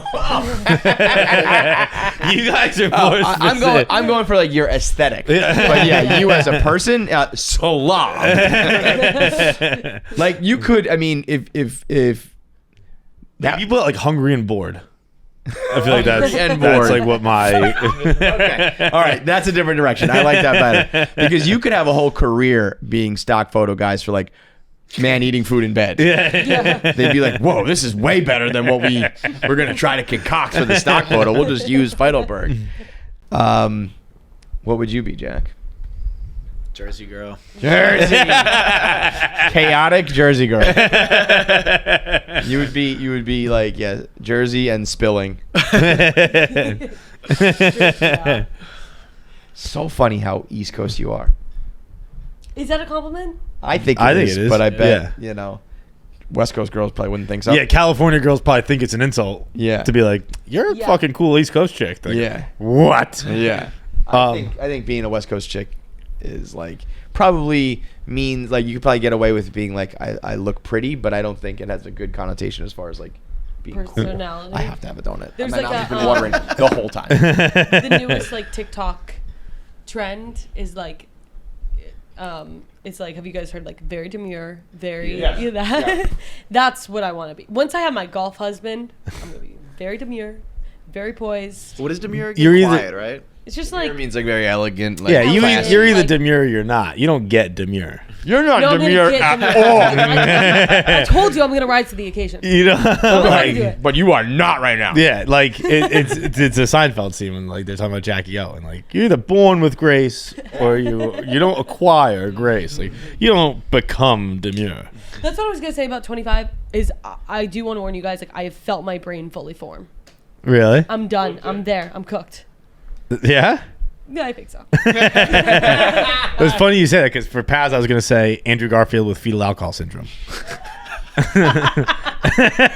been thinking about that one for a while. Well, she mentioned the brain thing, and I was like, oh yeah. And then Steve, you can be Stuart Little as a human. That one's really good. That one's really good. What did you say? You get that a lot? No, Chicken Little I've heard a lot. I don't know. No, I thought of you first, and I couldn't, so I moved on. I know, I'm so boring. I'm such a boring person. Well, I'm there's like there's the obvious. Tom Brady's retarded brother. I do like that one. Yeah. I do. Although Tom Brady is now getting like so out of hand, he looks like an alien. Yeah. I used to get Tom Brady's retarded brother like at his hottest. Yeah. It's like, hell yeah. Yeah. It's I actually, like genuinely think that's a compliment. For I'm sure like, absolutely, I will take that. Yeah. You know, for sure. Great question. Let us know what your stock photos would be, or what you think we are as stock photos. That's very funny. And we got our interview up with Wells Adams next. He's on the new season of Traitors. He has been the bartender for Bachelor in Paradise, married to Sarah Hyland, and just a great hang. Yeah, he's just a great combo. He also Really brought us food. Very food heavy episode. Yeah, a lot of food going on. A lot of food going on. We'll see you guys next week. Happy birthday. Thank you. birthday. Oh, I have 12 chickens inside me currently. Oh. Think about it like that. It is. Chicken Little. That's one thing. Let me end on this note. What's a thing that we do as humans that is just really, when you boil it down, really disgusting? Because I mean, you can kind of do this for everything. I used to do it with coffee. I made fun of the coffee drinkers. I'd be like, you guys take a bean and you smash it up into dirt, and then you filter water through it and boil it and drink it, and you think it's like so good. And you can kind of do that about everything. But I particularly think taking chicken embryos, basically, Yeah. and eating them, And slurping them up. especially when you don't cook them, because any form of cooking is also weird. It's like, so you kill the animal and take its flesh and put it under fire and then eat it. That's pretty gross. But eggs specifically, Yeah, it's like eggs for these sure. soupy yolks would become chickens, and you just eat them first. Do we have to ask you to do a raw egg right now? Oh, I'm not gonna. I don't think I can ask You can ask him to do an egg. hard boiled. That takes a long time. We'd have to probably do it. I'll do it. Okay. Okay. Yeah. Hard boiled? Do we have a machine? I actually really don't feel like doing that. I'll egg you later. All right, I gotta go pee. Dude, summertime is a absolute nightmare for me when it comes to time management. I am like running into the office, then running back for the kids. I got to drive them. I got to pick them up from camp, drop them off from camp, take them to the pool. We're doing swimming lessons. We're doing summer leagues. We're doing stuff non-stop. And I ain't cooking for them, man. I ain't doing that. I can't cook for them. I'm not cooking for myself. So I need factor meals, because it's either like I starve to death, or I leave my kids at the pool and I make myself a meal. Factor's right in the middle where I can have a very delicious and very nutritious meal cooked for myself in 2 minutes, 2 minutes 45 seconds, under 3 minutes. This is like meal prep, but when they say it only takes 20 or 30 minutes to cook, no, we ain't even doing that. We're talking pop this baby in the microwave and you are done in less than a commercial break. You can meet your wellness goals because they have menus of chef-crafted meals that are calorie smart or protein plus or keto. They also have dietitian-approved meals. They also just have great meals. If you're not worried, don't worry about your diet. Don't worry about the dietitian. You want to just have delicious meals that don't pile up dishes and don't cost a lot of money, and you don't have to cook for very long. Factor is your choice. They have 35 different meals with 60 different add-ons to choose from every week. I mean, what's the math there, Steve? 35 with 60 different add-ons, 35 different flavors. There's got to be like a billion meal combinations. Too many to choose from. Too many to choose from. Crush your wellness goals. Crush your dinner time, and make your day delicious from breakfast through dessert. I love how they say like from breakfast to dessert, like dessert's only at the end. Yeah, it's like from breakfast to breakfast dessert, right, to lunch dessert. Yeah, I gotta get my mouth tasting sweet again. Yeah, that's like the palate cleanser is just dessert. Head to factormeals.com/KFC50. Then use code KFC50. Get 50% off your first box, plus an additional 20% off your next month. So you get that 50 plus the 20. It's like, I don't know. Do the math on that one. A lot off. So that's code KFC50 at factormeals.com/KFC50. What do you got there? I brought you guys a gift. What? Oh yeah. We were just Specifically us, or just like you bring gifts to all your shows? No, just to you guys. Oh, fuck sure. everybody else. All right, well, what do we got? This is officially the nicest thing that's ever happened to me. Hold on, let me put on Do Not Disturb. The bar is also, I mean, this is actually a very nice gesture, but the bar is so low for us that like if a guest comes in and they're like, oh, I've seen anything you've ever done before. I'm like, oh my God, really? You follow me on a social media account? No, but the video you did yesterday made me laugh. See, so I'm done. hard. So hard. I don't even remember what it was, but you're at the end. You're like, I don't give a fuck, and I was like, this is the funniest ending. It was probably the what did you do? The Olympic boxing. I was like kind of done with that. RFK Bear was yesterday. Oh, yes, it was RFK Bear. Like, these are the worst three fucking people we could have ever chosen. At this point, I'm in on RFK though. At least he's entertaining. We said it yesterday. His idea was let him campaign every year, even when there's no election. Because just to get stories like this. No, I remember what got me. You're like the fucking voice, man. If it wasn't for the voice. He knows it too. I've seen an interview. He's like, I know it's particularly difficult. Like, you're fucking right. I'm turning this off. Yeah, it's like fix that shit. I don't know. Yeah. I mean, it's a guy who has unlimited money. You're a Kennedy. There has to be a way to fix that. Get a vocal cord transplant, or have somebody stand behind you and talk. I don't know. Figure it out, man. All right, what do we got here? Okay, so I'm Portuguese. I don't know what you guys are. I am not Portuguese. I'm from a town that is exceptionally Portuguese. Okay, from up in New England. I'm from Fall River, Massachusetts. That's where my grandparents are from. Fall River. No way. Yeah, it's where all the Portuguese are from. Right? Yeah, exactly. Do we know why? It's just like they came over and landed there. It's the Azores. Is like the Azores is where like everyone in Fall River is from. I don't know about your grandparents, but I think it was just some farmers, fishermen came over way back in the day, and everyone. So you guys are probably like related. No, I'm not Portuguese. You're not Portuguese. I always forget that. I might be. I wish I was. I was spent my whole childhood crying about how I'm not Portuguese. You're an honorary Portuguese. All right. What is it? A Porty? Portuguese. Okay. Which is like I think that maybe is like a slur, but it's I'm like Portuguese, a slur, so I can say like a Mick is a slur for Irish. I can say it. You can't say it. All right. The P word. Yeah. If that one ever comes real bad, I'm in a lot of trouble from my childhood. Yeah. All right. So I went to Portugal last year. Okay. To like go home and like see my roots, whatever. And like where was that? So my family we have family from the Azores, but then also from this like really cool like walled city called Óbidos. Okay. Which if you guys go to Europe, this is kind of a douchey way to start a show. But Nah, if you're going to Europe, you're rich now. You can do this. But like Portugal's dope. Like it's still cheap. Everyone speaks English there. They do not really want you to speak like they Really? really don't want you to speak Spanish Yeah. to them. That pisses them off. Yeah, It's yeah. a big no. But they're not like France or Italy where they're annoyed that like you're not even trying. They're like, just speak English all to good. us.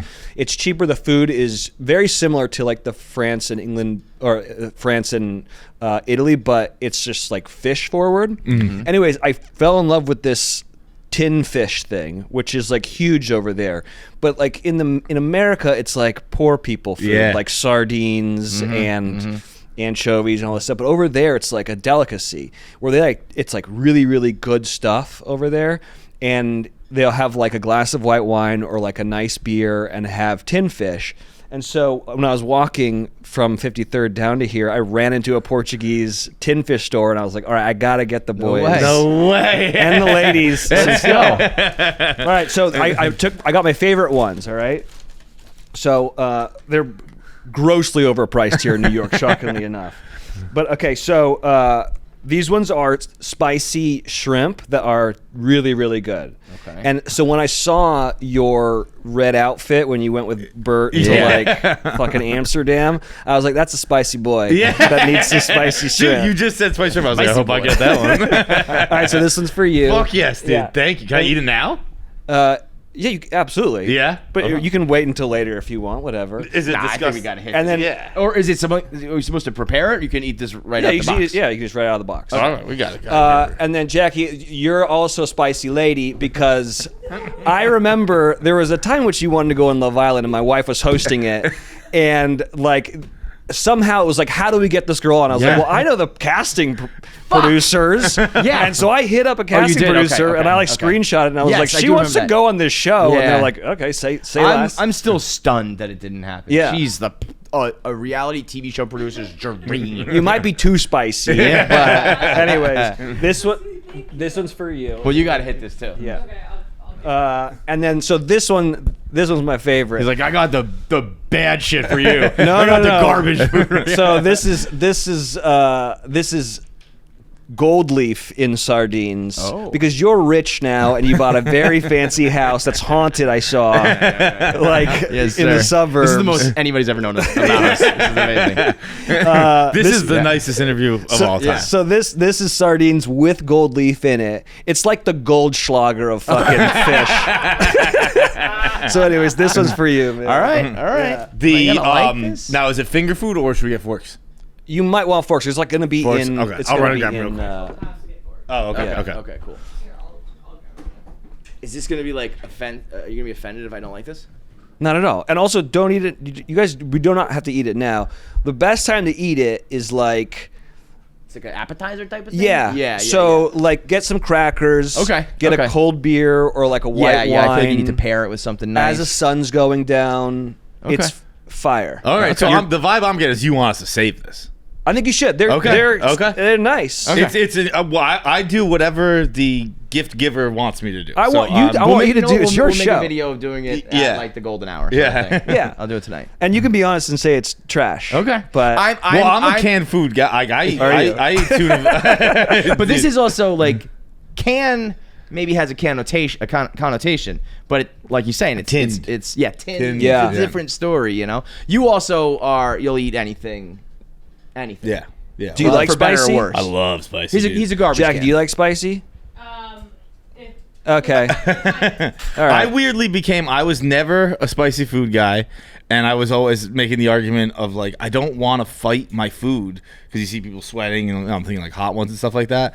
But then something along the way happened. I heard that your spicy receptors are the ones that adapt the quickest. So it was just like, I guess I tried a little spice, and then it keeps going and going and going. So like, I eat really spicy food, and it doesn't bother me. Okay, finish that sentence. It doesn't really bother me. Okay, this man is also on medication for heartburn that causes dementia. Oh, nice. That the doctor was like, we need to put you on a milligram level that will probably like cause harm to your brain because you have so much heartburn. And he's like, it doesn't really affect my body. Well, it doesn't. It's a great point. It doesn't bother me. I like the in the moment. Yeah. It wreaks havoc on my insides. Yeah. But like, Well, I'm so very sorry. I've driven you one step closer to not knowing your name, which is fine. I will never in the rest of my life knowingly ever eat a raw onion ever again. Really? I don't know, something happened around 38, 39 this past couple years. I had a sandwich with some like raw onion, purple, what's it called, purple onion, whatever. And I was up for like 24 hours straight, like couldn't lay down. It was like killing me. Oh, yeah. I was like, it was one of those things where I was like, oh, this is what heartburn is. Yeah. I didn't know. I thought heartburn, your belly hurts, whatever. I was like, oh my God, I will never do this again. Do you know what I eat for every night right now? I'm on a kick. I make myself a tuna salad with chopped jalapenos and raw onion in it. Raw onion. I do like the taste of it. And I can't do it anymore. Yeah. It's not worth it. Use that for the tuna salad. Seriously, instead of tuna, you can use that. Use this? It'll Oh, be fire. really? Yeah, it's the same thing. It's canned, tinned, whatever. All right, that's dinner tonight. There then. you go. You'll Fuck like yeah, that, bro. That'll be good. All right. All right. Thank you very much. All right, see you guys. I'm new to Traitors. I just jumped on board. I watched Me too. UK. I watched UK season 1 fully, and I'm in the middle of UK 2, and then I got to jump into the US. Yeah. You were on season 3? Yeah, it hasn't aired yet. Right, but it's done. Yeah, we filmed. Got it. Yeah. I love it. I think, and maybe it's a little bit recency bias, I gotta give it some time.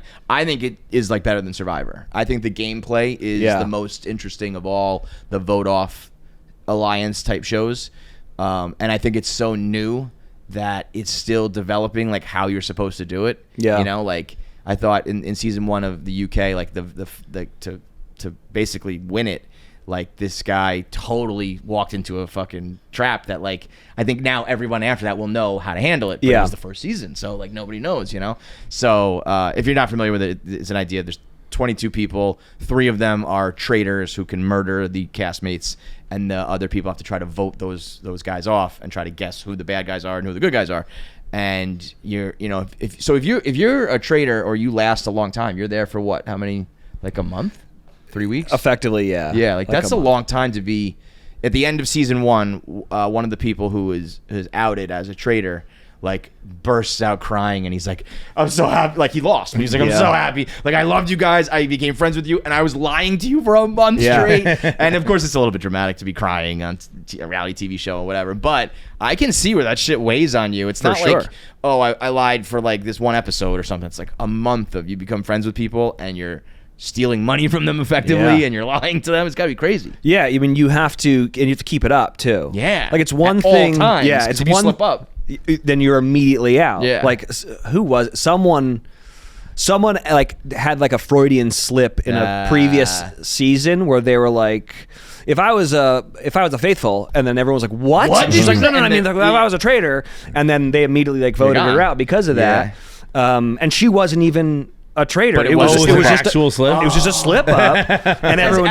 If I'm in the rest of the show, I'd be like, we have to vote you off. Yes, because if we don't, every fan in the world is gonna be like, she told you, and you still didn't vote her off. So yeah, you fuck up, even if it's a. So that's interesting too, because I always sat there thinking, if I was a faithful, I think I would, like some of these people who are faithful, do not do a good job defending themselves. Yeah. I would be grabbing you, looking you in the eyes, being like, check all of the lying ticks. Like, I am not a traitor. Yeah. Some of these people are like, well, I don't know. If you want to vote for me, then just vote, just go ahead. I'm like, what? Yeah. No, defend yourself. What are you doing? I don't know if you remember, there was a Chappelle skit where he was talking about like when you get accused of something, it's like, please believe me. There's like nothing you can do. Like there's like nothing, a crazy person. It's like there's nothing you can do. Yeah, it's a typical. It's like Gone Girl shit when they're like the husband's not crying enough. He killed her, or he's crying, he's hysterical. It's all fake. It's all a show. It's like, well,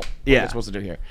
There's a game. I don't know if you guys have ever played it, but there's a game that's like played a lot in Los Angeles with like actors called Mafia or Werewolf. Have you ever heard of it? Yes, Kevin was explaining Traitors to me recently. Yeah, and I said that's the game Nick plays. Yeah, I don't know. I didn't know it was Mafia. I don't think his version's Mafia. His is Werewolf. It's Werewolf. Yeah, for sure. same thing. Yeah. So that's what all Traitors is. This is a ripoff of like this game that people play at like house parties. It's like Among Us too, right? That app, that game. I haven't played that. It's like it was like a popular video game, iPhone game that where you run around and there's a murderer and it's all very similar. Yeah. My question to you guys is that how would you play the game if you were on the show? Yeah. Well, we can kind of answer it because we did Survivor. We did a Barstool Survivor. Yeah. I watched a little bit of that. Yeah. But here's the thing that's interesting about Traitors and also about the show that you guys did here. Everyone knows you here, right? Yeah. Right. So, but now you go on Traitors, they know of you, but they don't know. Like everyone here that works here knows you guys, right? So Yeah. they can kind of be like, Well, that's totally a game. That's why the season I watched of Traitors, it was all nobodies. Yeah. And now they're starting to put the celebrities in. And Johnny Bananas was not your season, I don't think. No, he was the season before. 2, yeah. They just voted off Johnny Bananas right away. They were just like, we don't know if you're a traitor or not. You're gone. Like, you have to vote him out. But I will say, when we did our shit, Dave Portnoy, the owner of the company, there's Dave Portnoy and this guy, Tommy. Tommy is a Survivor super fan freak. And he had done a smaller version of Barstool Survivor and won it. And so I always said, I was like, if we are ever in Survivor, we are voting out Dave and Tommy immediately because we know who they are. We know what they do. I'm not going to lose to them. Yeah. And then the game started, and I was like, it might be better to keep them around. Yeah. And all of a sudden, the gameplay sneaks in your head a little bit. So it's I would say, having done a version of it, it's very different than you think as a fan on the couch because you're like, it does change when you're in the game, and it's like, well, it's not just about this. It's about all of these things now, you know? John, I think, has the greatest gameplay of all. Which is like, what would you do though? It was like no gameplay was his gameplay. Yeah, okay, so But that was also I always but say, it was like, calculated. It was like for sure. The caveat I give with that is like I knew who like you said, I know my competitors. Yeah. I knew everyone at Barstool Sports likes the spotlight and likes to be the funniest guy in the room. I was like, I'll just sit in the back and don't even think about it. He also had me to do all the fucking work. Yeah. I was like, I just talked to all these guys for 20 minutes. Well, we had an alliance that worked out right away, and the alliance was as long as you stick to the alliance was going to work. Yeah, it was 3 of us. That fucking pussy, Steve Che, ruined it. I'm also very peer pressure. I can be peer pressured very easily. Yeah, totally. And so I was removing myself from that. I was like, I just won't hang out with anybody. No one, because if you came up and you were like, "Hey, I think you should vote with this," I'd be like, "Fuck, okay." Yeah. You get a quick lesson in like, hey, do you have the immunity idol? And they're like, no. And it's like, okay, they don't have it. Yeah. they can't possibly be lying to me. Yeah. Like, oh, wait a minute, everyone's lying to me. I got like severely backstabbed, and I was like, I didn't see it. I didn't see it coming at all until literally the last second. They were like showing the vote, and I remember looking, and I was like, I knew I was going to get some votes, and I was looking down, and I was like, I think I'm good. And then I was like, wait a minute, all I need is one more, and it was, and they said my name, and I was like, you motherfucker. I always think if I had gone to you and just said, I think we should vote out Will, I think you would have done it because of peer pressure. Yeah, no, I definitely. And I just didn't do it. I was playing with my heart. I always say that the minute you start playing with your heart and not your head, you lose. I said that on camera about someone else who lost, and then I did it myself. Did you? So now, like I said, it's all celebrities. So you do know people. Like, did you have friends coming in at all, or no? You didn't know anybody. You know of them, but you don't know them personally. Yeah, the cast is out, so I guess I can talk about like the cast and who I knew. Pull it up. I really didn't know anybody. Season 3, right? Yeah, I knew of a lot of people, but I'm not like a Housewives fan. Right. And there was like a ton of Housewives, and I'm like, what? There's like, did you know there's a Housewives of Dubai? I didn't know that. I was Are like, they all like billionaires? Yes. And I was like, what are you even doing? With this show? Tom Sandoval is in that one. Yeah. Sandoval's in there, and Chriselle. I mean, I've seen like Selling Sunset. Oh wait, I was thinking of Trishelle. I was thinking of the real world. Remember that? Yeah. Okay. And then not to be rude, but I don't know. Supermodel.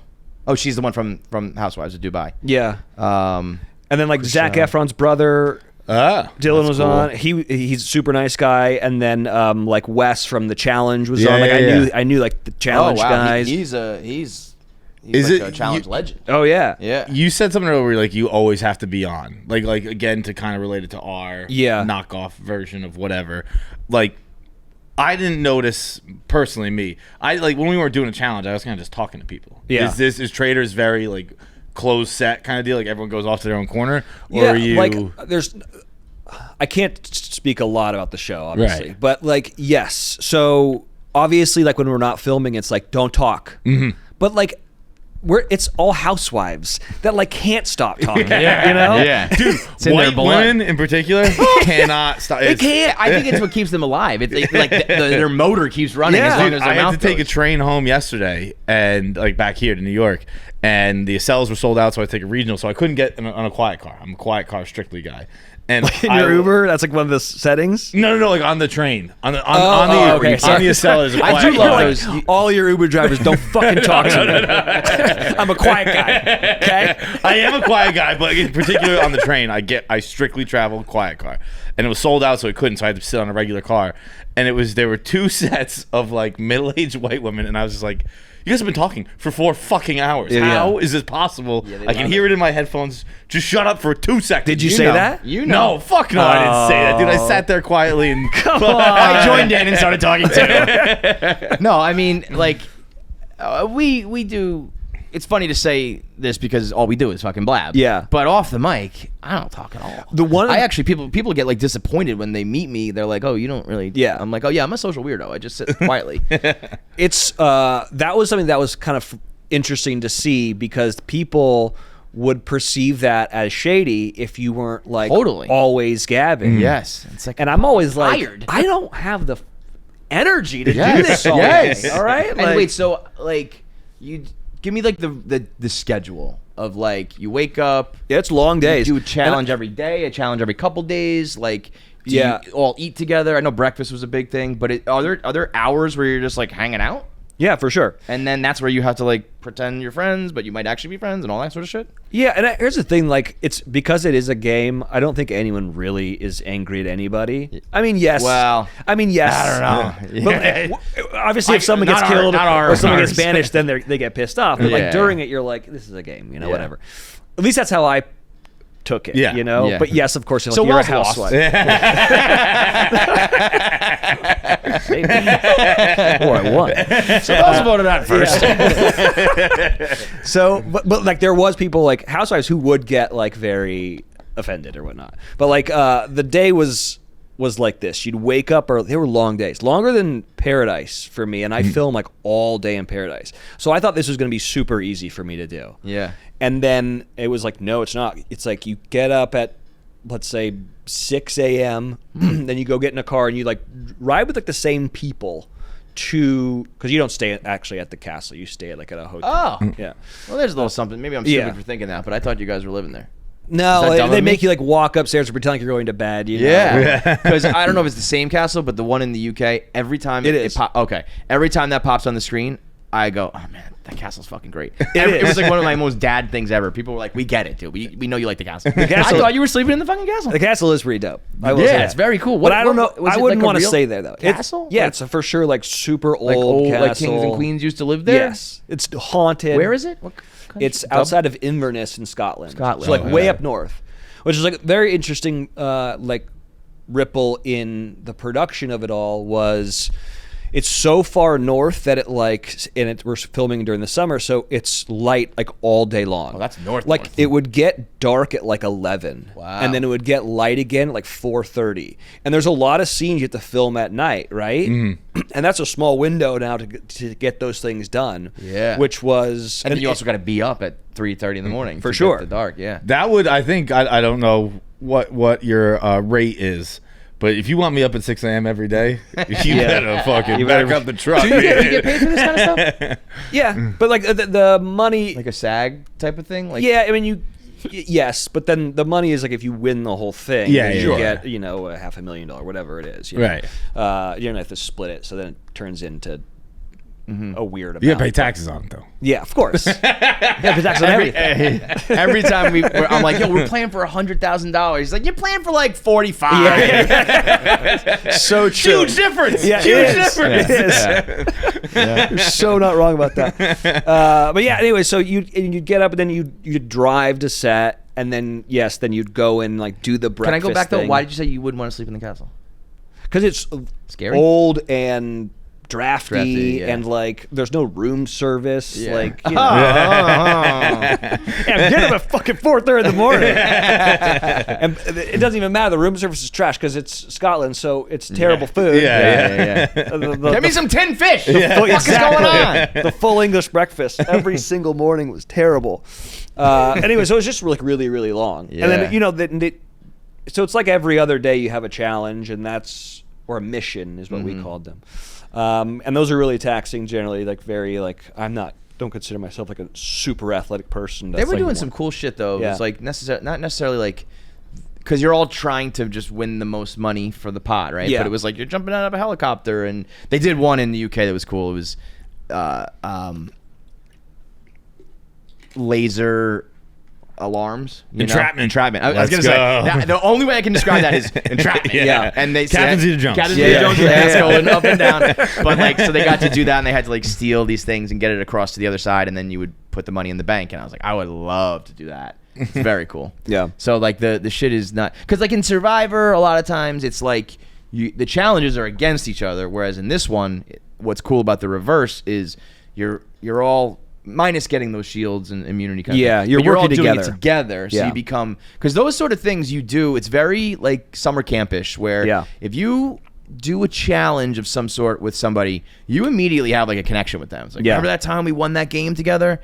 And then all of a sudden you got to turn around and backstab them, and that's where like it gets interesting. So you guys become so friendly in the day, and then at nighttime it's like, motherfuck you. Yeah, you also can learn a lot about people by how they attempt these challenges or these missions, right? And like, you know, you're sitting there thinking like, if you are a traitor, you don't need immunity. Right. So you might not be working as hard. Right. Right. And so but then you also got to think that person might be going balls to the wall to try to. For that exact reason. So it's a huge. I know that you know that I know that you know. Exactly. You know? Yeah. So that's a huge mind. Are you a fan of this kind of shit? Like, had you watched other Survivor and stuff? Because I also found like. I love the challenge. I just was never like. And how I got into the challenge was I beat Johnny Bananas in a cooking competition called Worst Cooks in America. And my favorite... You're on a short list of people that have beaten Johnny Bananas. Oh, I know. I was very proud of it. Yeah, he's very salty about it still. Wait, to win that, are you the worst cook or are you the better cook? See, it's who knows? Like, my food was better than his. Yeah, okay. I know that. But it was so funny, like in the green room, like in between shoots of that show, he'd be like... And I love Johnny. I saw him like a couple days ago. I know he was just here. Yeah. He'd be like doing his cameos. You know, he'd be like, "Hey, all right, Cynthia, happy birthday! I'm Johnny Bananas." And then he'd be like, "All right, Wells, you want to watch some challenge clips?" And I had never watched the show, and I was like, "Yeah, sure." Showing his own clips. So he was like on YouTube, like typing in like he's like, "Watch this one. I fucked this chick out of $100 million or whatever." He's like, "Jesus Christ, you're a monster, dude." Should have pulled up the clip of CT in the backpack. That one. Yeah. Oh yeah. Oh, let's watch that clip, Johnny. How about that one? Huh? Yeah. So then I go home and I'm talking to my wife and I'm like, so she's like, "How was it?" I was like, "Well, I beat Johnny Bananas," and she's like, "Oh, from the challenge." I was like, "Yes, and we have to watch this show because this is crazy what this kid's doing on these things." But those guys are like ultra. I mean, athletic. they're like borderline professional athletes at this point. It's like, you know, the challenges that a lot of these other shows, it's like, you know, like throw the thing through the hoop. Yeah. And those guys, it was like climb 40 stories on a ladder. Well, and like jump The Miz off became like a professional wrestler, right? Yeah. It's like the hall brawl against like a guy who played in, you know, like Canadian football. Like, I'm not gonna do this. Yeah, I lose. I don't get immunity. See you later, man. Speaking of football, real quick, I actually have two interruptions real quick. One, it's been in my head since we said it. Shout out Michael Douglas. Like the actor? Yeah. Okay. Entrapment. Well, Catherine Zeta-Jones. I mean, people Ate forget. pussy See, so this much. is why we do this. People forget. Michael Douglas got throat cancer from giving Catherine Zeta-Jones too much head.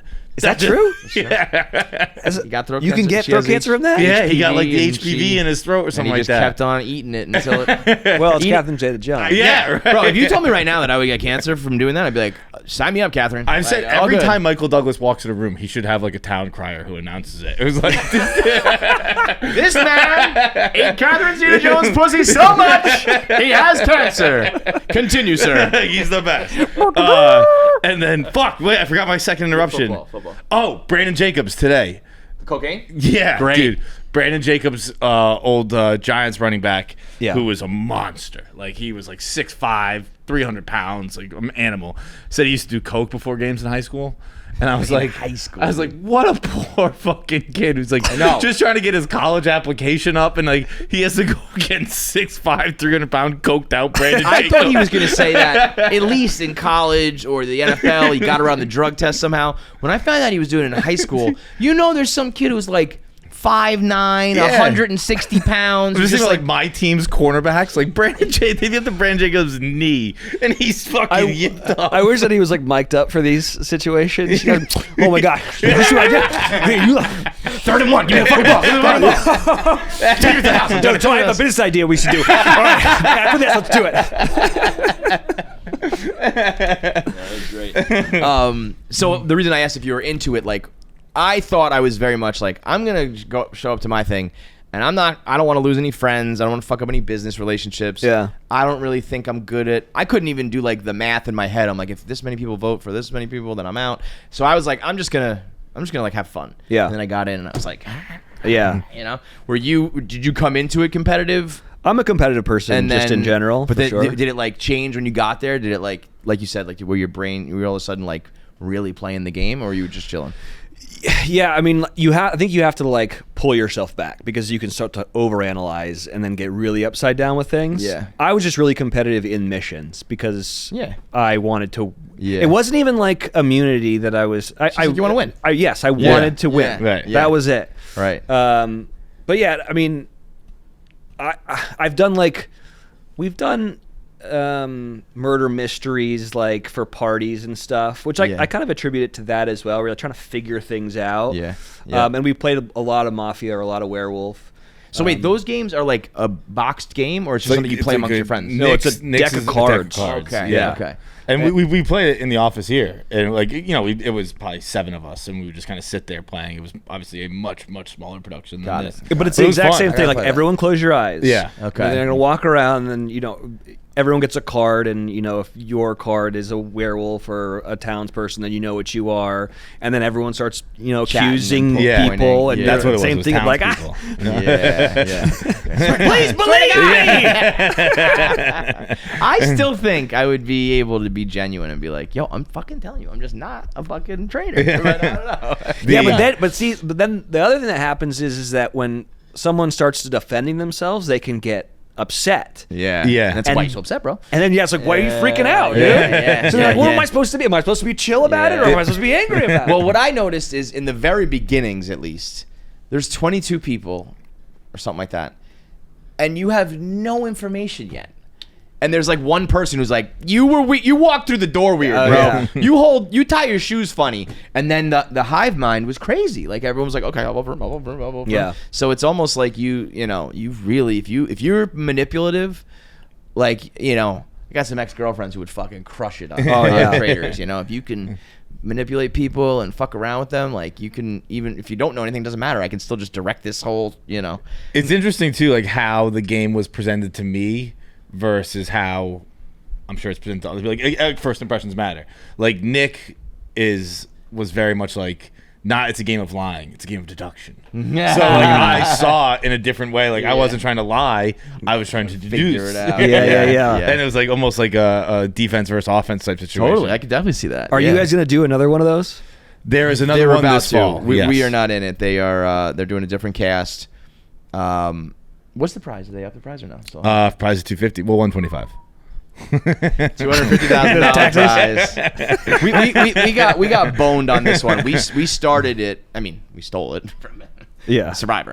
But we started it a few years ago, and we did like smaller productions of it. Yeah. And it was like under our kind of umbrella, it was like our thing, and then it was taken to a higher level, and we just got snipped out of it. At least we were contestants. It became big, and I went from the host of it to a contestant of it. And now the 4th season, I'm just I know that. I'm just I know that gig. I'm doing that game. It sucks.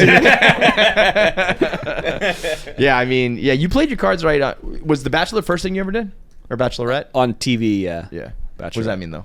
On TV? Well, I was a radio host before that. Right. Yeah. But as far as like reality TV competition stuff, that's what you did, right? Yeah, I remember watching that, being like, that would be.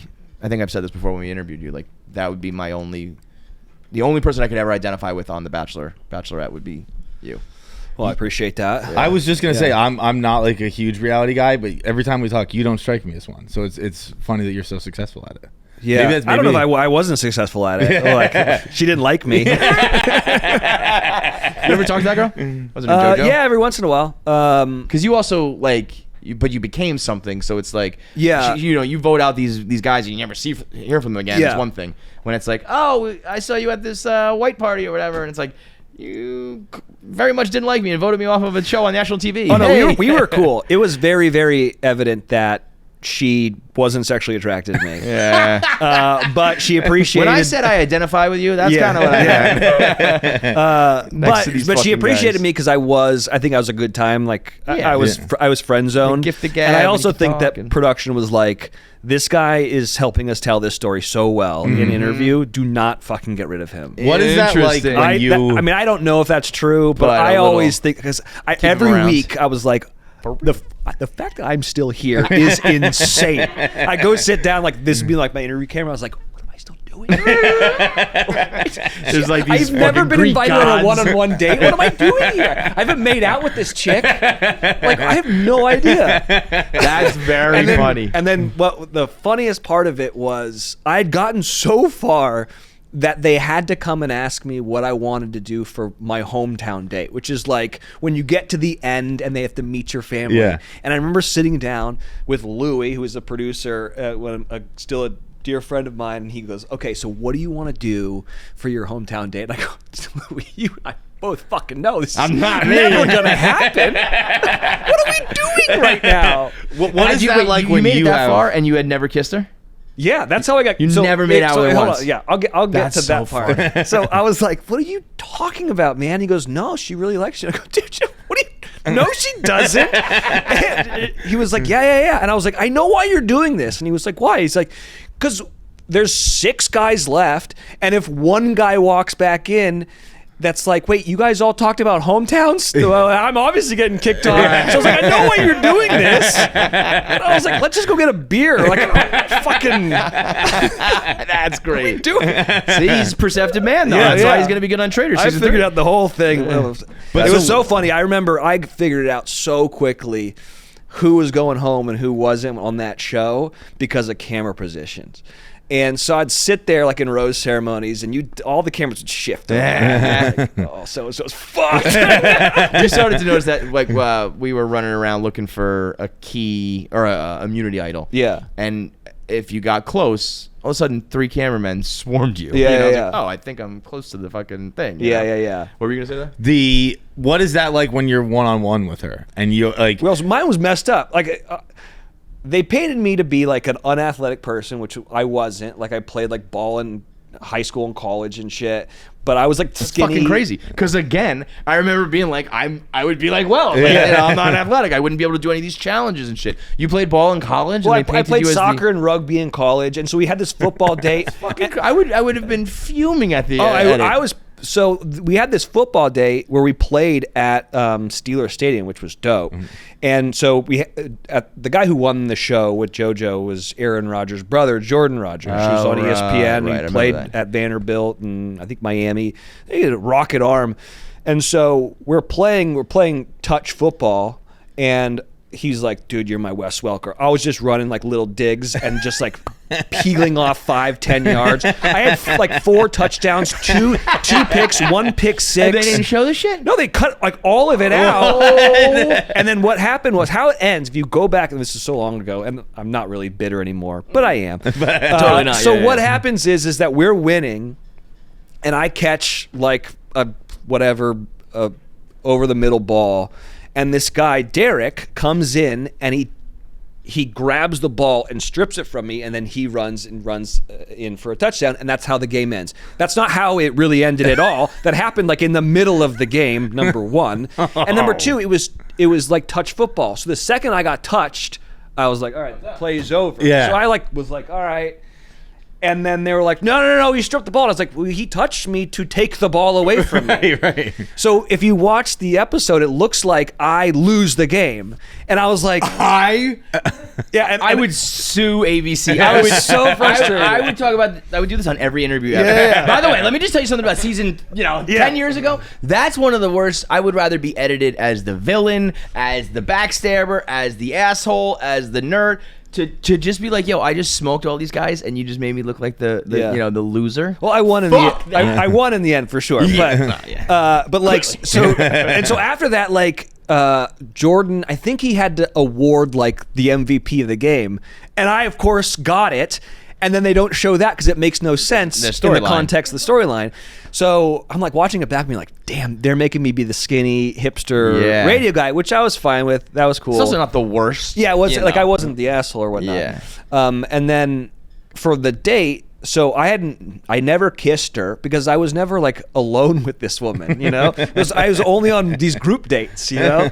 So I get to like, we're in like Uruguay or Argentina, and I'm like, I have no like honeymoon vacation. It's like, I don't know why. I'm so hungover because the night before we played cards, and I drank so much Malbec wine, and I'm so hungover, and all of a sudden the date card comes in, and it says like, I'm like, what am I fucking doing here? it says besame muchacho, which in Spanish means kiss me.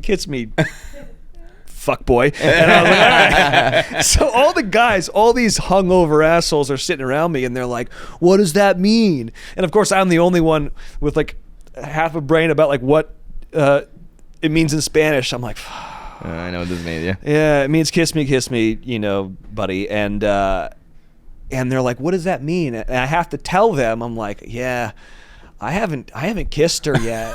And everyone's like, what? And I'm like, fuck you, man. I never a stupid group date, all right? I've never been alone with this person. I spent 17 minutes with her total. Group dates are one of the most like, what are we doing? This is so stupid. That's so like high school too. Just like, you haven't kissed her? Yeah. Dude, we've all kissed her. How have you not kissed her? There's like cameramen and shit who kissed her. What's going on? So then we go on this date. And they sent me on the weirdest date, man. If you watch it back, we walk around Argentina. It's so hot. I'm hungover. I'm like got flop sweat. I'm just like, I don't want to do this. And then we go, and it's like performance art, and it's like this pool that can like raise up and down, and it's like a glass bottom pool, and so it's these two people kind of sliding around on this pool. It's called Fuerte Brutza or something like that. It's like a performance art thing that happens. I think they had it in New York, but it's like South American. And so we walk in, and I know that like I'm supposed to make out with her. Like that's what this date's about, and like, you know, I have to really show that I'm a man or whatever. And so there's this pool thing above us. And it was a kind of a beautiful moment. These people are kind of like slipping and sliding around us, and they kind of like land right in front of us. And I got two cameras on me and a producer being God, like, do it. And all of a sudden, it's just this, and they're wearing like Speedos, and it's just I just see dick and balls and just like vag, and I'm like, is this really? This is it. This is the moment, huh? Like, hold on, guys. Am I supposed to make out with her with the fucking nuts in my head? Yeah. So I don't do it. I'm like, I think I was like, I know I'm supposed to make out with you, but like, it's just too much cock and balls right now for me. You know? that is so. And you never kissed her? So then we get up. We go in this thing. And you went in the pool? So yeah, they put me in a Speedo, and I remember I have interviews of being like, "You guys are just trying to just demasculate me every step of the way." Right. Because I'm not like totally jacked, you know, like a Speedo. Like, put this dress on, Will. What the fuck are we doing? No, I think it was like ballet. Like, oh my god. So anyways, I get in there, and then finally, like, we squirm around this water, and we make out, and it's fine, you know. And then afterwards, like, we go to dinner, you know, you do that thing, and like you tell like your deep dark secrets or whatever, and I'm like, yeah, I didn't have any, you know. A normal like, guy. Yeah, you know, I just broke up with a girlfriend from like for like 4 years. We were together, and well, she was my person. And worst thing that ever happened to me was the football game edit. Yeah. Do you remember that? Do you remember when the nuts were in my curls earlier today? And then she dumped me, and I was like, you kissed me one time? Like, am I a bad? You know. So that's. Let me tell you this much: you get dumped by the Bachelorette, and then you go real life marry Sarah Hyland. Yeah. I think JoJo Fletcher is probably sitting at home going, wait a minute, I might have fucked that up. I think I don't know if Sarah Hyland. This whole Rogers family is pretty insane. Yeah, I could have been that, and instead I'm this. I think maybe. Tell me more about ivermectin, brother-in-law. The Speedo. We fluff up before? Yeah, I probably did. Yeah, of course you did. If I'm being You honest can't with just go out in a Speedo without a little blood flow. Dude, I remember when I was on the Out and About, which is a podcast here with two gay guys, and I was on their live stream, and Joey was like, "Would you put it on bikini for us?" And I was like, "Fine, where is it?" And then I went into Joey's bedroom and put on like a bikini, and I had the Speedo on, and I was like, "You gotta be fucking kidding me, dude!" It was like winter in New York, freezing cold. I was like, "God, fucking, they fucked me! They fucked me! I already said yes on the stream that I do it. I gotta walk out there like this."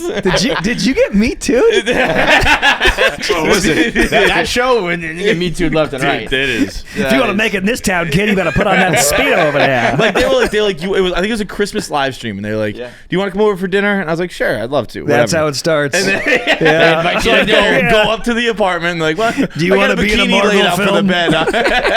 You want this or not? You want to work with Robert Downey or not? How bad do you want to be in Spider-Man 3? Standing in Joey's room, looking, I was like, maybe there's another bikini. The bikini salt. When we did the toboggan, and we put on those like onesies. Those were like kind of like thick too, though, so it wasn't as bad. But I remember being like, "Oh, I look like a Barbie, like a Ken doll." There's nothing there. Oh yeah, you know? That's not what I was hoping. Did you? How about the guy, the pole vaulter who lost because of his dick? Yeah. But did he lose? I know, right? It's like if you're gonna lose, see the big winner. Letting the whole world know that it's because of your dick is pretty awesome. Yeah. The funniest thing about that is, aside from you see it flop, you see his body kind of go like. Like in the air, his dick gets flopped, and he knows he didn't make it. Obviously, and he just goes. Yeah, like he knew. Like, just like once again, fuck me again. Once again, this giant dong ruined the day. Yeah, 'cause it is one of those things where you're like, well, at least I've heard, people.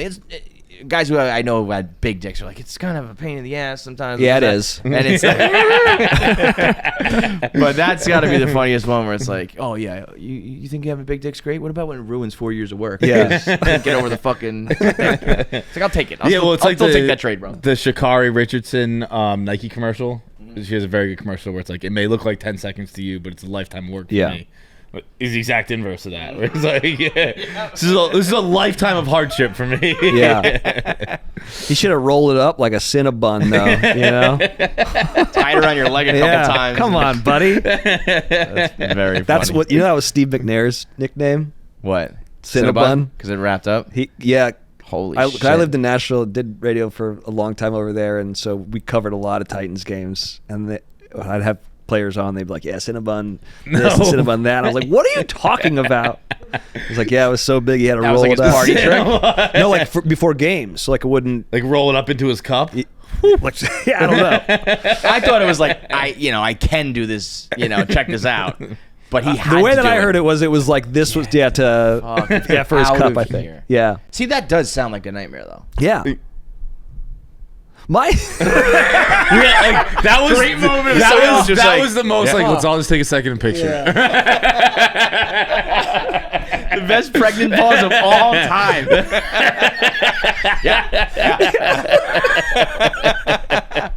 Nobody wants that. Girls someone came in the room and just said we had cancer. No, yeah, they don't want that. But not even Catherine Zeta-Jones want that. Yeah. She wants someone to get throat cancer. What I want is just muck it up. the nickname.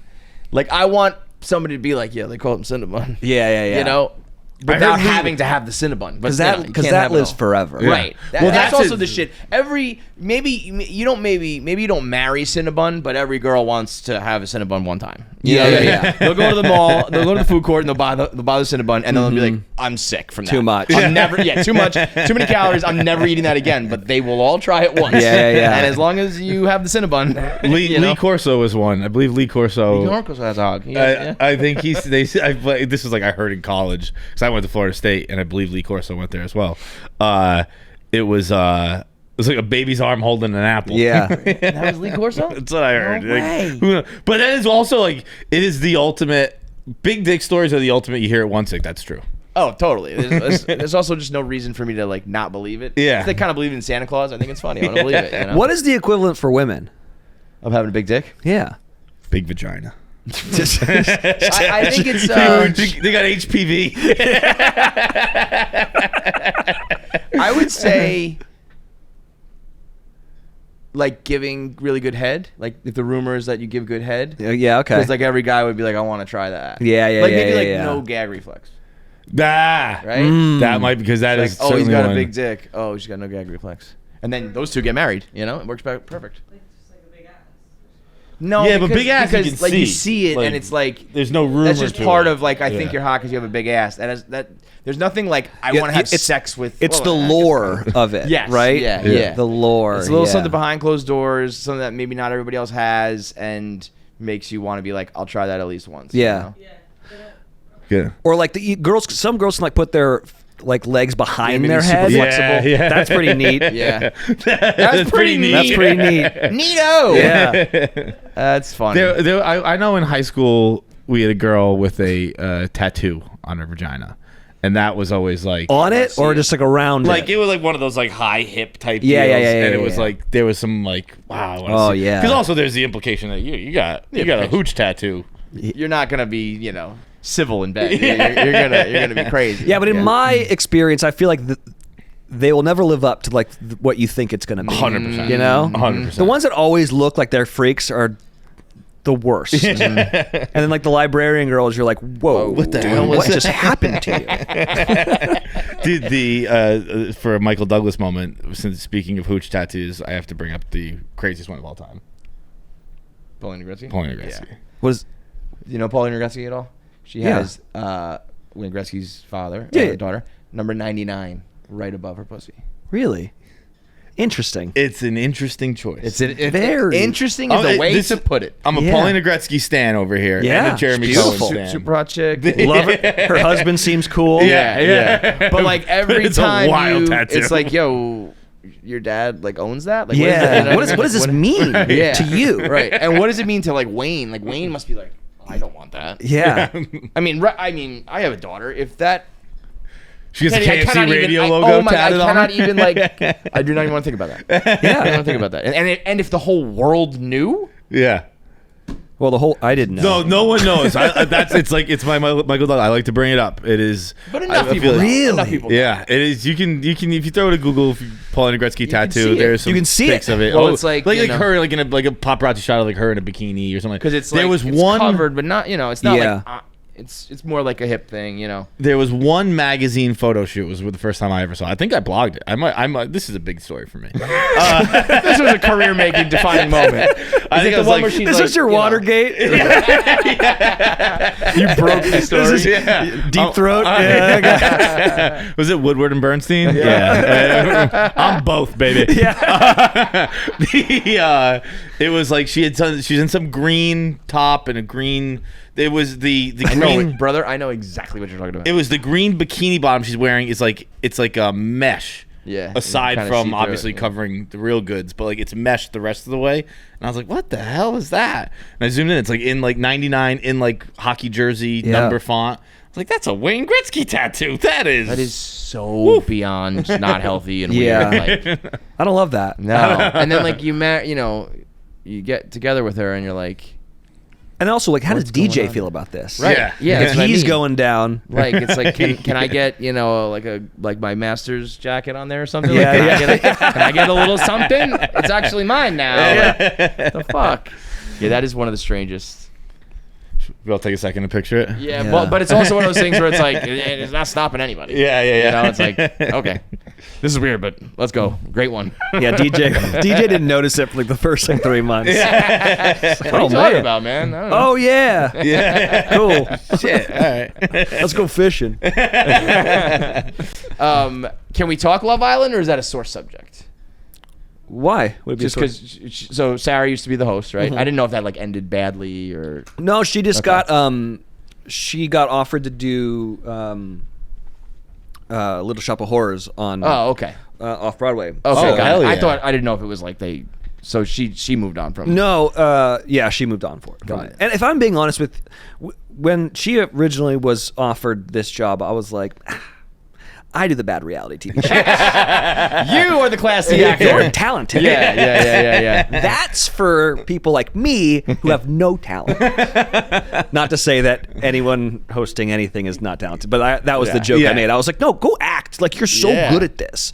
But no, she loved doing it, and you guys were fans, or she was a fan of it. Totally. Too? Yeah. So that's also the thing. Maybe it's also not like it's acting, but it's like I love this show. I want to be for sure. And she was a huge fan of Paradise, right? Which we still do. So and that's kind of like a rip off. Yeah. Like you guys ripped off Survivor. Yeah. Love Island ripped off Paradise for sure. Totally. And so she'd come to Paradise and she's like, this is so fun. Like the fact that you get to do this every single day. So her getting the opportunity to do that, I think was really, really fun. And she did a couple seasons of it.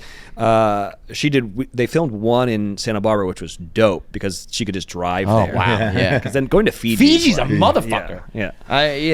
We just learned also that Fiji doesn't have good food, which shocks me. Terrible. How is that? They're like they're trying to do American food, and it's like just do whatever the Fijian thing is. Yeah. That was one thing that Sarah was like, your gig is so much better than this one because the food is so much, because you're in Mexico, it's like tacos and beer, and it's just like you can't fuck it up. I know like Scotland and the UK and that area is pretty notorious for bad food, but just a nation being like, yeah, no, we don't do food. Yeah, it's crazy to me. That's not our scene.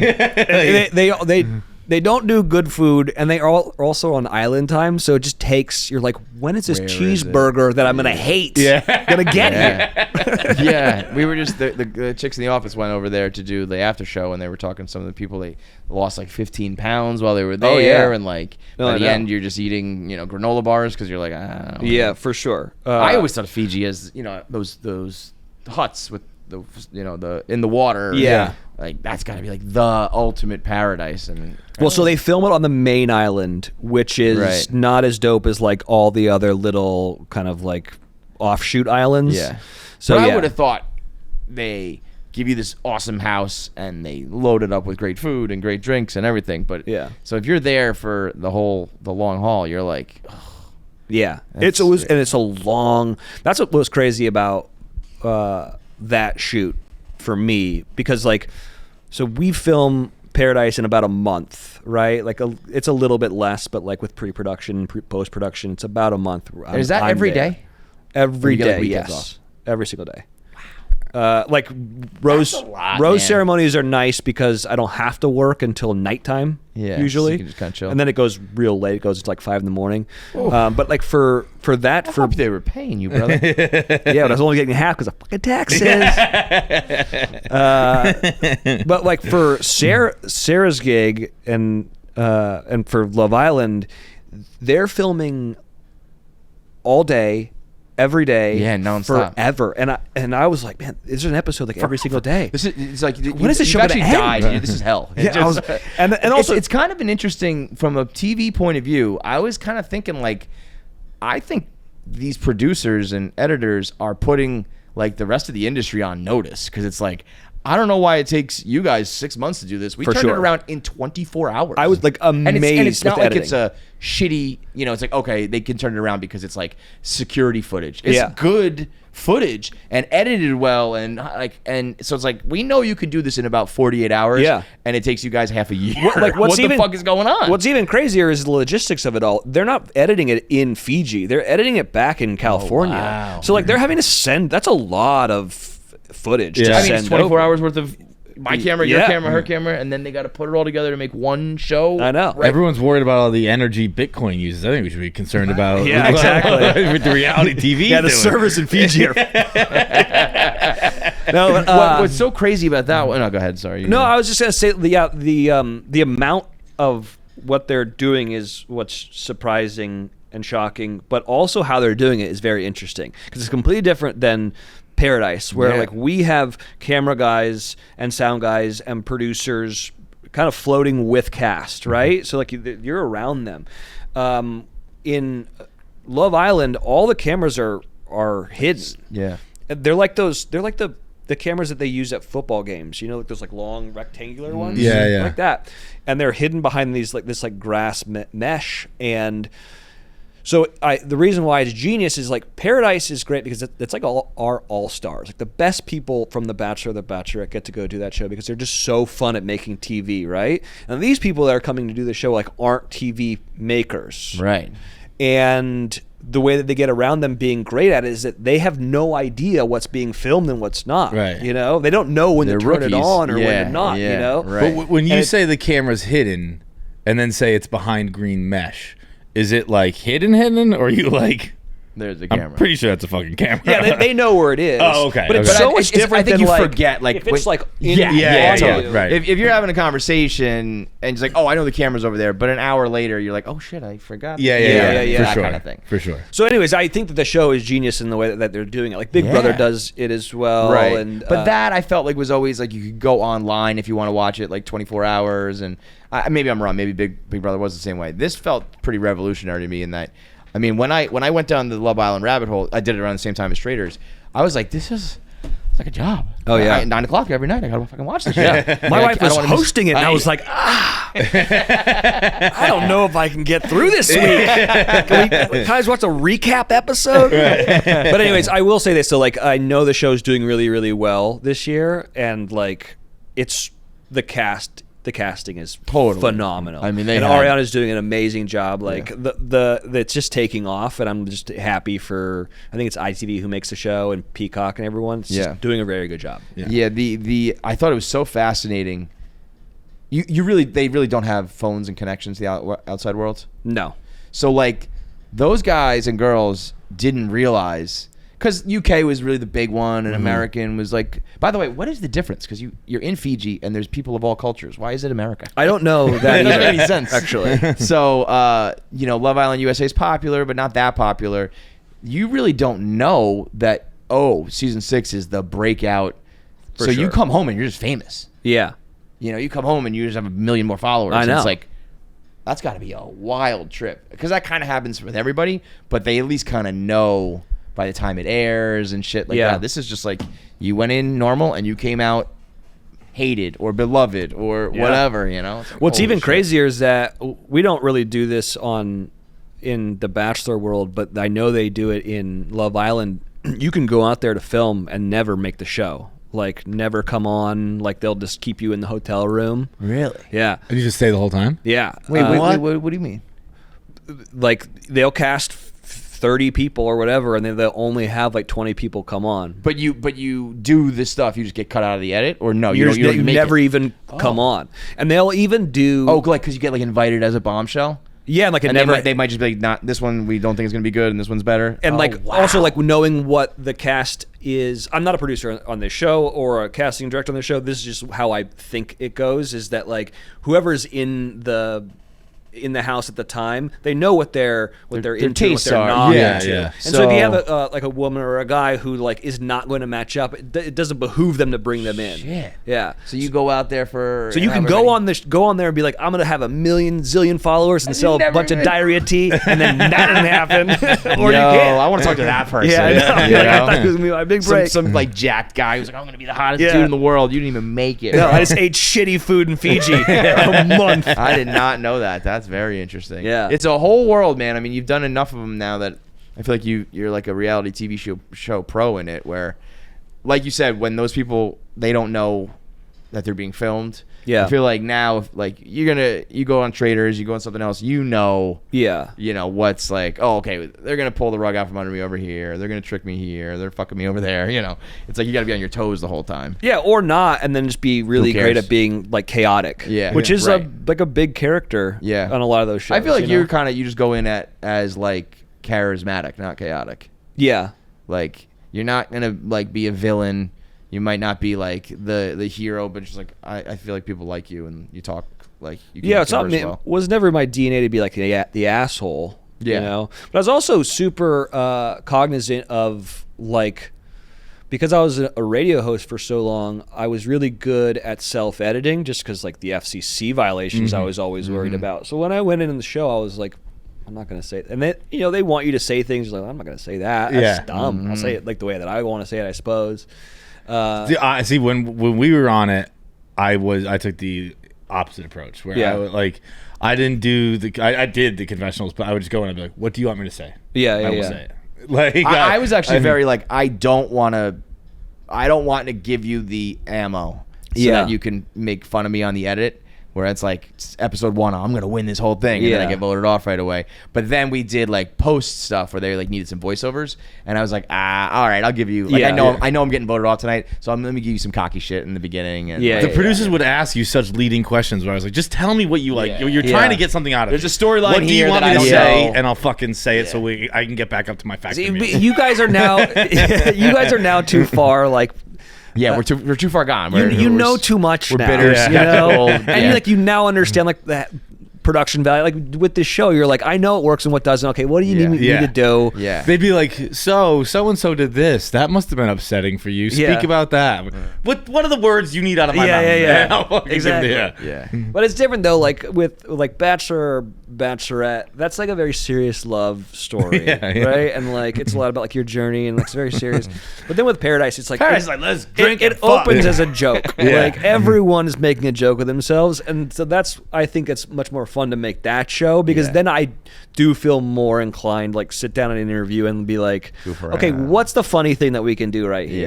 This girl hasn't shit in 3 weeks. Like, what do we do? You know, like, and the fact that you're in Mexico, like, just have a glass of water, my girl. And so that makes it opens it up a little bit. Probably that. But what aside, what was like your favorite maybe behind the scenes storyline that was going on in your Bachelor time, in your Paradise time? Or maybe not even behind the scenes, maybe it was on camera, but like what was the most absurd? My favorite thing that's ever happened to me, there's this guy named Jordan Kimball who like was like a male model, and he was really into this girl named Jenna. And there was another guy named his name was Pigeon for some reason, and Pigeon hated Jordan Kimball and would just fuck with them. And one day, Jordan was wearing the most ridiculous outfit in the world, which was like, it was like a tank top floral situation that was the same pattern as the shorts, and it was just odd, right? But because he was male model, like he thought he could like pull it off, and maybe he did. I don't even know. And it was this girl, Jenna's birthday or whatnot, and so Jordan had like gotten her a cake or something, did some like beautiful gesture, and Pigeon wanted to fuck up his night, and so he got her like this huge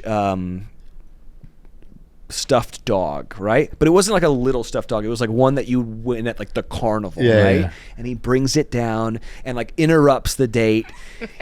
And you have this like very handsome, like chiseled jaw model in like the most ridiculous like tank top onesie set ever, just losing his mind and grabbing this gigantic dog and be like, "Fuck you, Pigeon," and then dragging it into the roaring surf and throwing it into the surf, and then it just back and forth. And I'm sitting there in my bar, just like taking shots, being like, "This is the most amazing thing I've ever seen in my entire life." Fuck you, Pigeon! And there's like the dog's dead in the water. It's like, I was like, where did this come from? Yeah, man, you get that front row view of the whole show. Dude, I can picture the exact outfit too. I'm happy we moved past that, but there was that era where guys were trying to do like their romper look, where it was like the same shirt and shorts, and you're like, dude, this looks terrible. Dude, there was a moment where we literally, when the male romper like had a moment on like BuzzFeed, they called it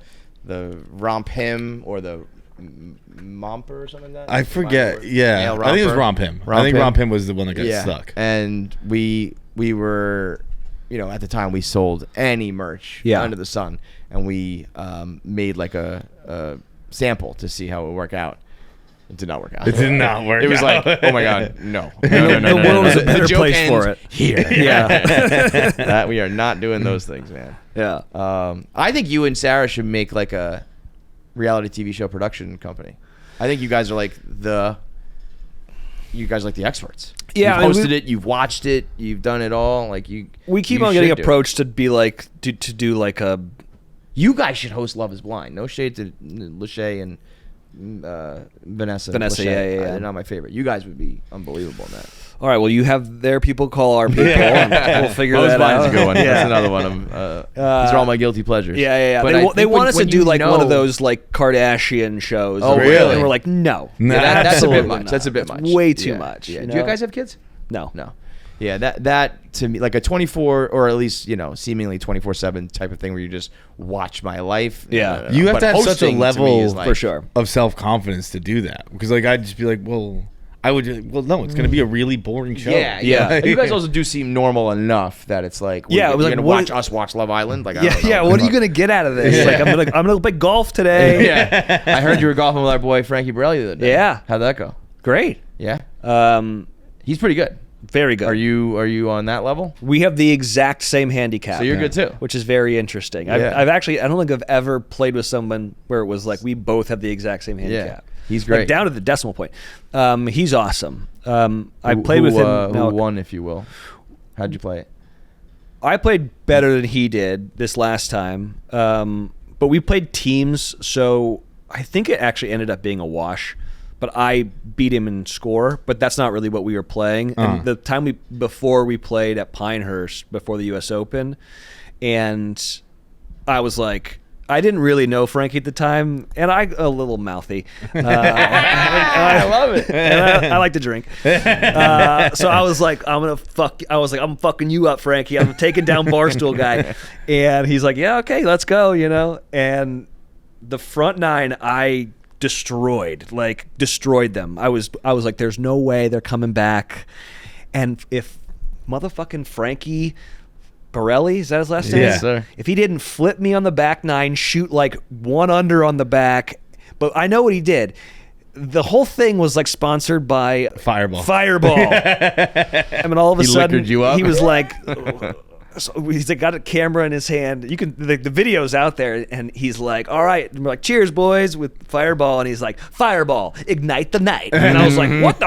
Is this an ad? Yeah, this is a Barstool ad." Yeah. And then I drank a lot of those, and all of a sudden I was like, "Ooh." Yeah. Frankie beat me. Smart play. Yeah, I can see you very and good. Frankie being very, very good friends. Yeah. I think you two have very similar personalities. Frankie's got a mouth on him too. I know, and I pitched to him. I was like, I want to do a, and maybe we cut this, I don't know, for them, but I was like, I want to do Bachelor guys versus Barstool guys in golf. God. What did he say to that? He was like, great, yeah. Well, And I was- hope so. Yeah, That is because a I know Trent's like a genius big. idea. That would Trent could yeah. be like the host and play and I know. all that. I think that'd be really fun. That So- would be a huge hit. If they don't do that, I'm I gonna don't think we have to cut that. Yeah, we can leave it in for the pressure. Yeah. Honestly, do it, bitches. Frankie. Yeah. All right, man. Well, I'm gonna look forward to watching you on Traitors. I hope you are a traitor. Okay. I would like to see. Yeah. What do you think I'd be better at? Well, I think you are a nice, charismatic dude. I think I would have trouble being a traitor. Yeah. But I also think then I would buy, like, I'd be like, you just got to do it. You just got Yeah. to become like a kind of a scumbag for a couple weeks, Yeah. you know? And then in the end, you hope that people just realize it's a game, you know? Yeah. Which is the fun way. Like I hear like actors say that a lot. Like it's fun to play the villain. Like, Yeah. that's For the sure. opposite of what I am. Right. Like I'm me every day. I'm fucking sick of being this. I want to be a bad guy. I can't decide if I think I'm a pretty good liar, but like weeks of it would probably weigh on me.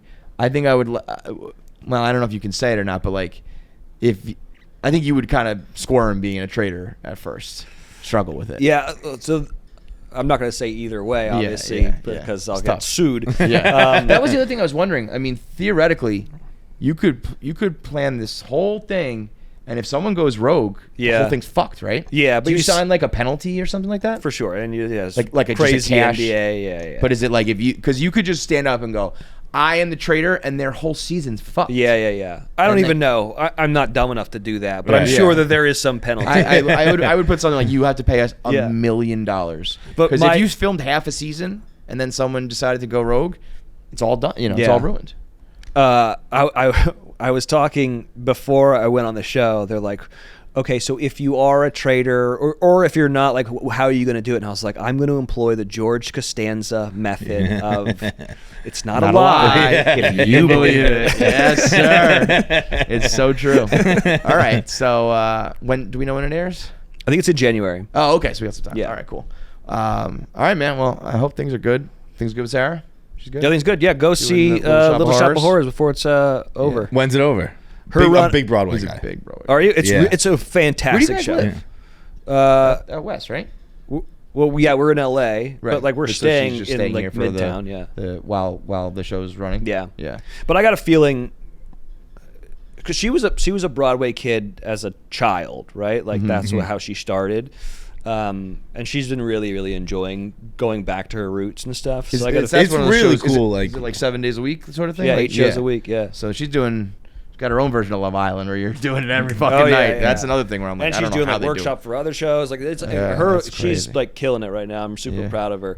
But the show is amazing. So she plays Audrey. I don't know if you've ever seen the movie. Yeah.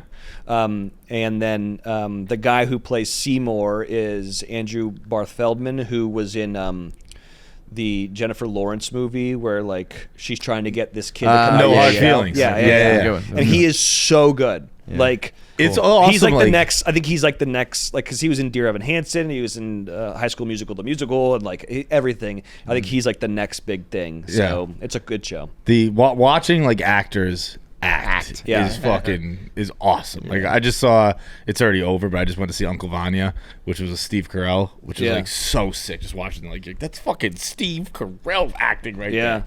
So I'm definitely gonna check out Little Shop of Did I Horrors. hear some rumblings that people are trying to get a Modern Family return? Yeah, I've heard of it. They wanted to do. Well, they did a commercial for like WhatsApp or whatever. Yeah. And I think that made people think that something was happening. Yeah, I heard like people want a movie, but that's what it was. Yeah. I don't think that's true. No. It would be great. Goddamn show though. Yeah, it would be great. We need a third house somewhere. Let's make the Bachelor versus Barstool golf happen. And let's make the Modern Family movie happen. We've Just solved everybody, world's problems. Check for everybody. Yeah. And I mean, it would make it not. I mean, it would be a smash hit. What the Modern Family for sure, both of them. But a Modern Family reunion movie would be mega. Yeah. So, all right, man, good stuff. All right, thanks, guys. Thank you so for the much, fish. Wells. Yeah.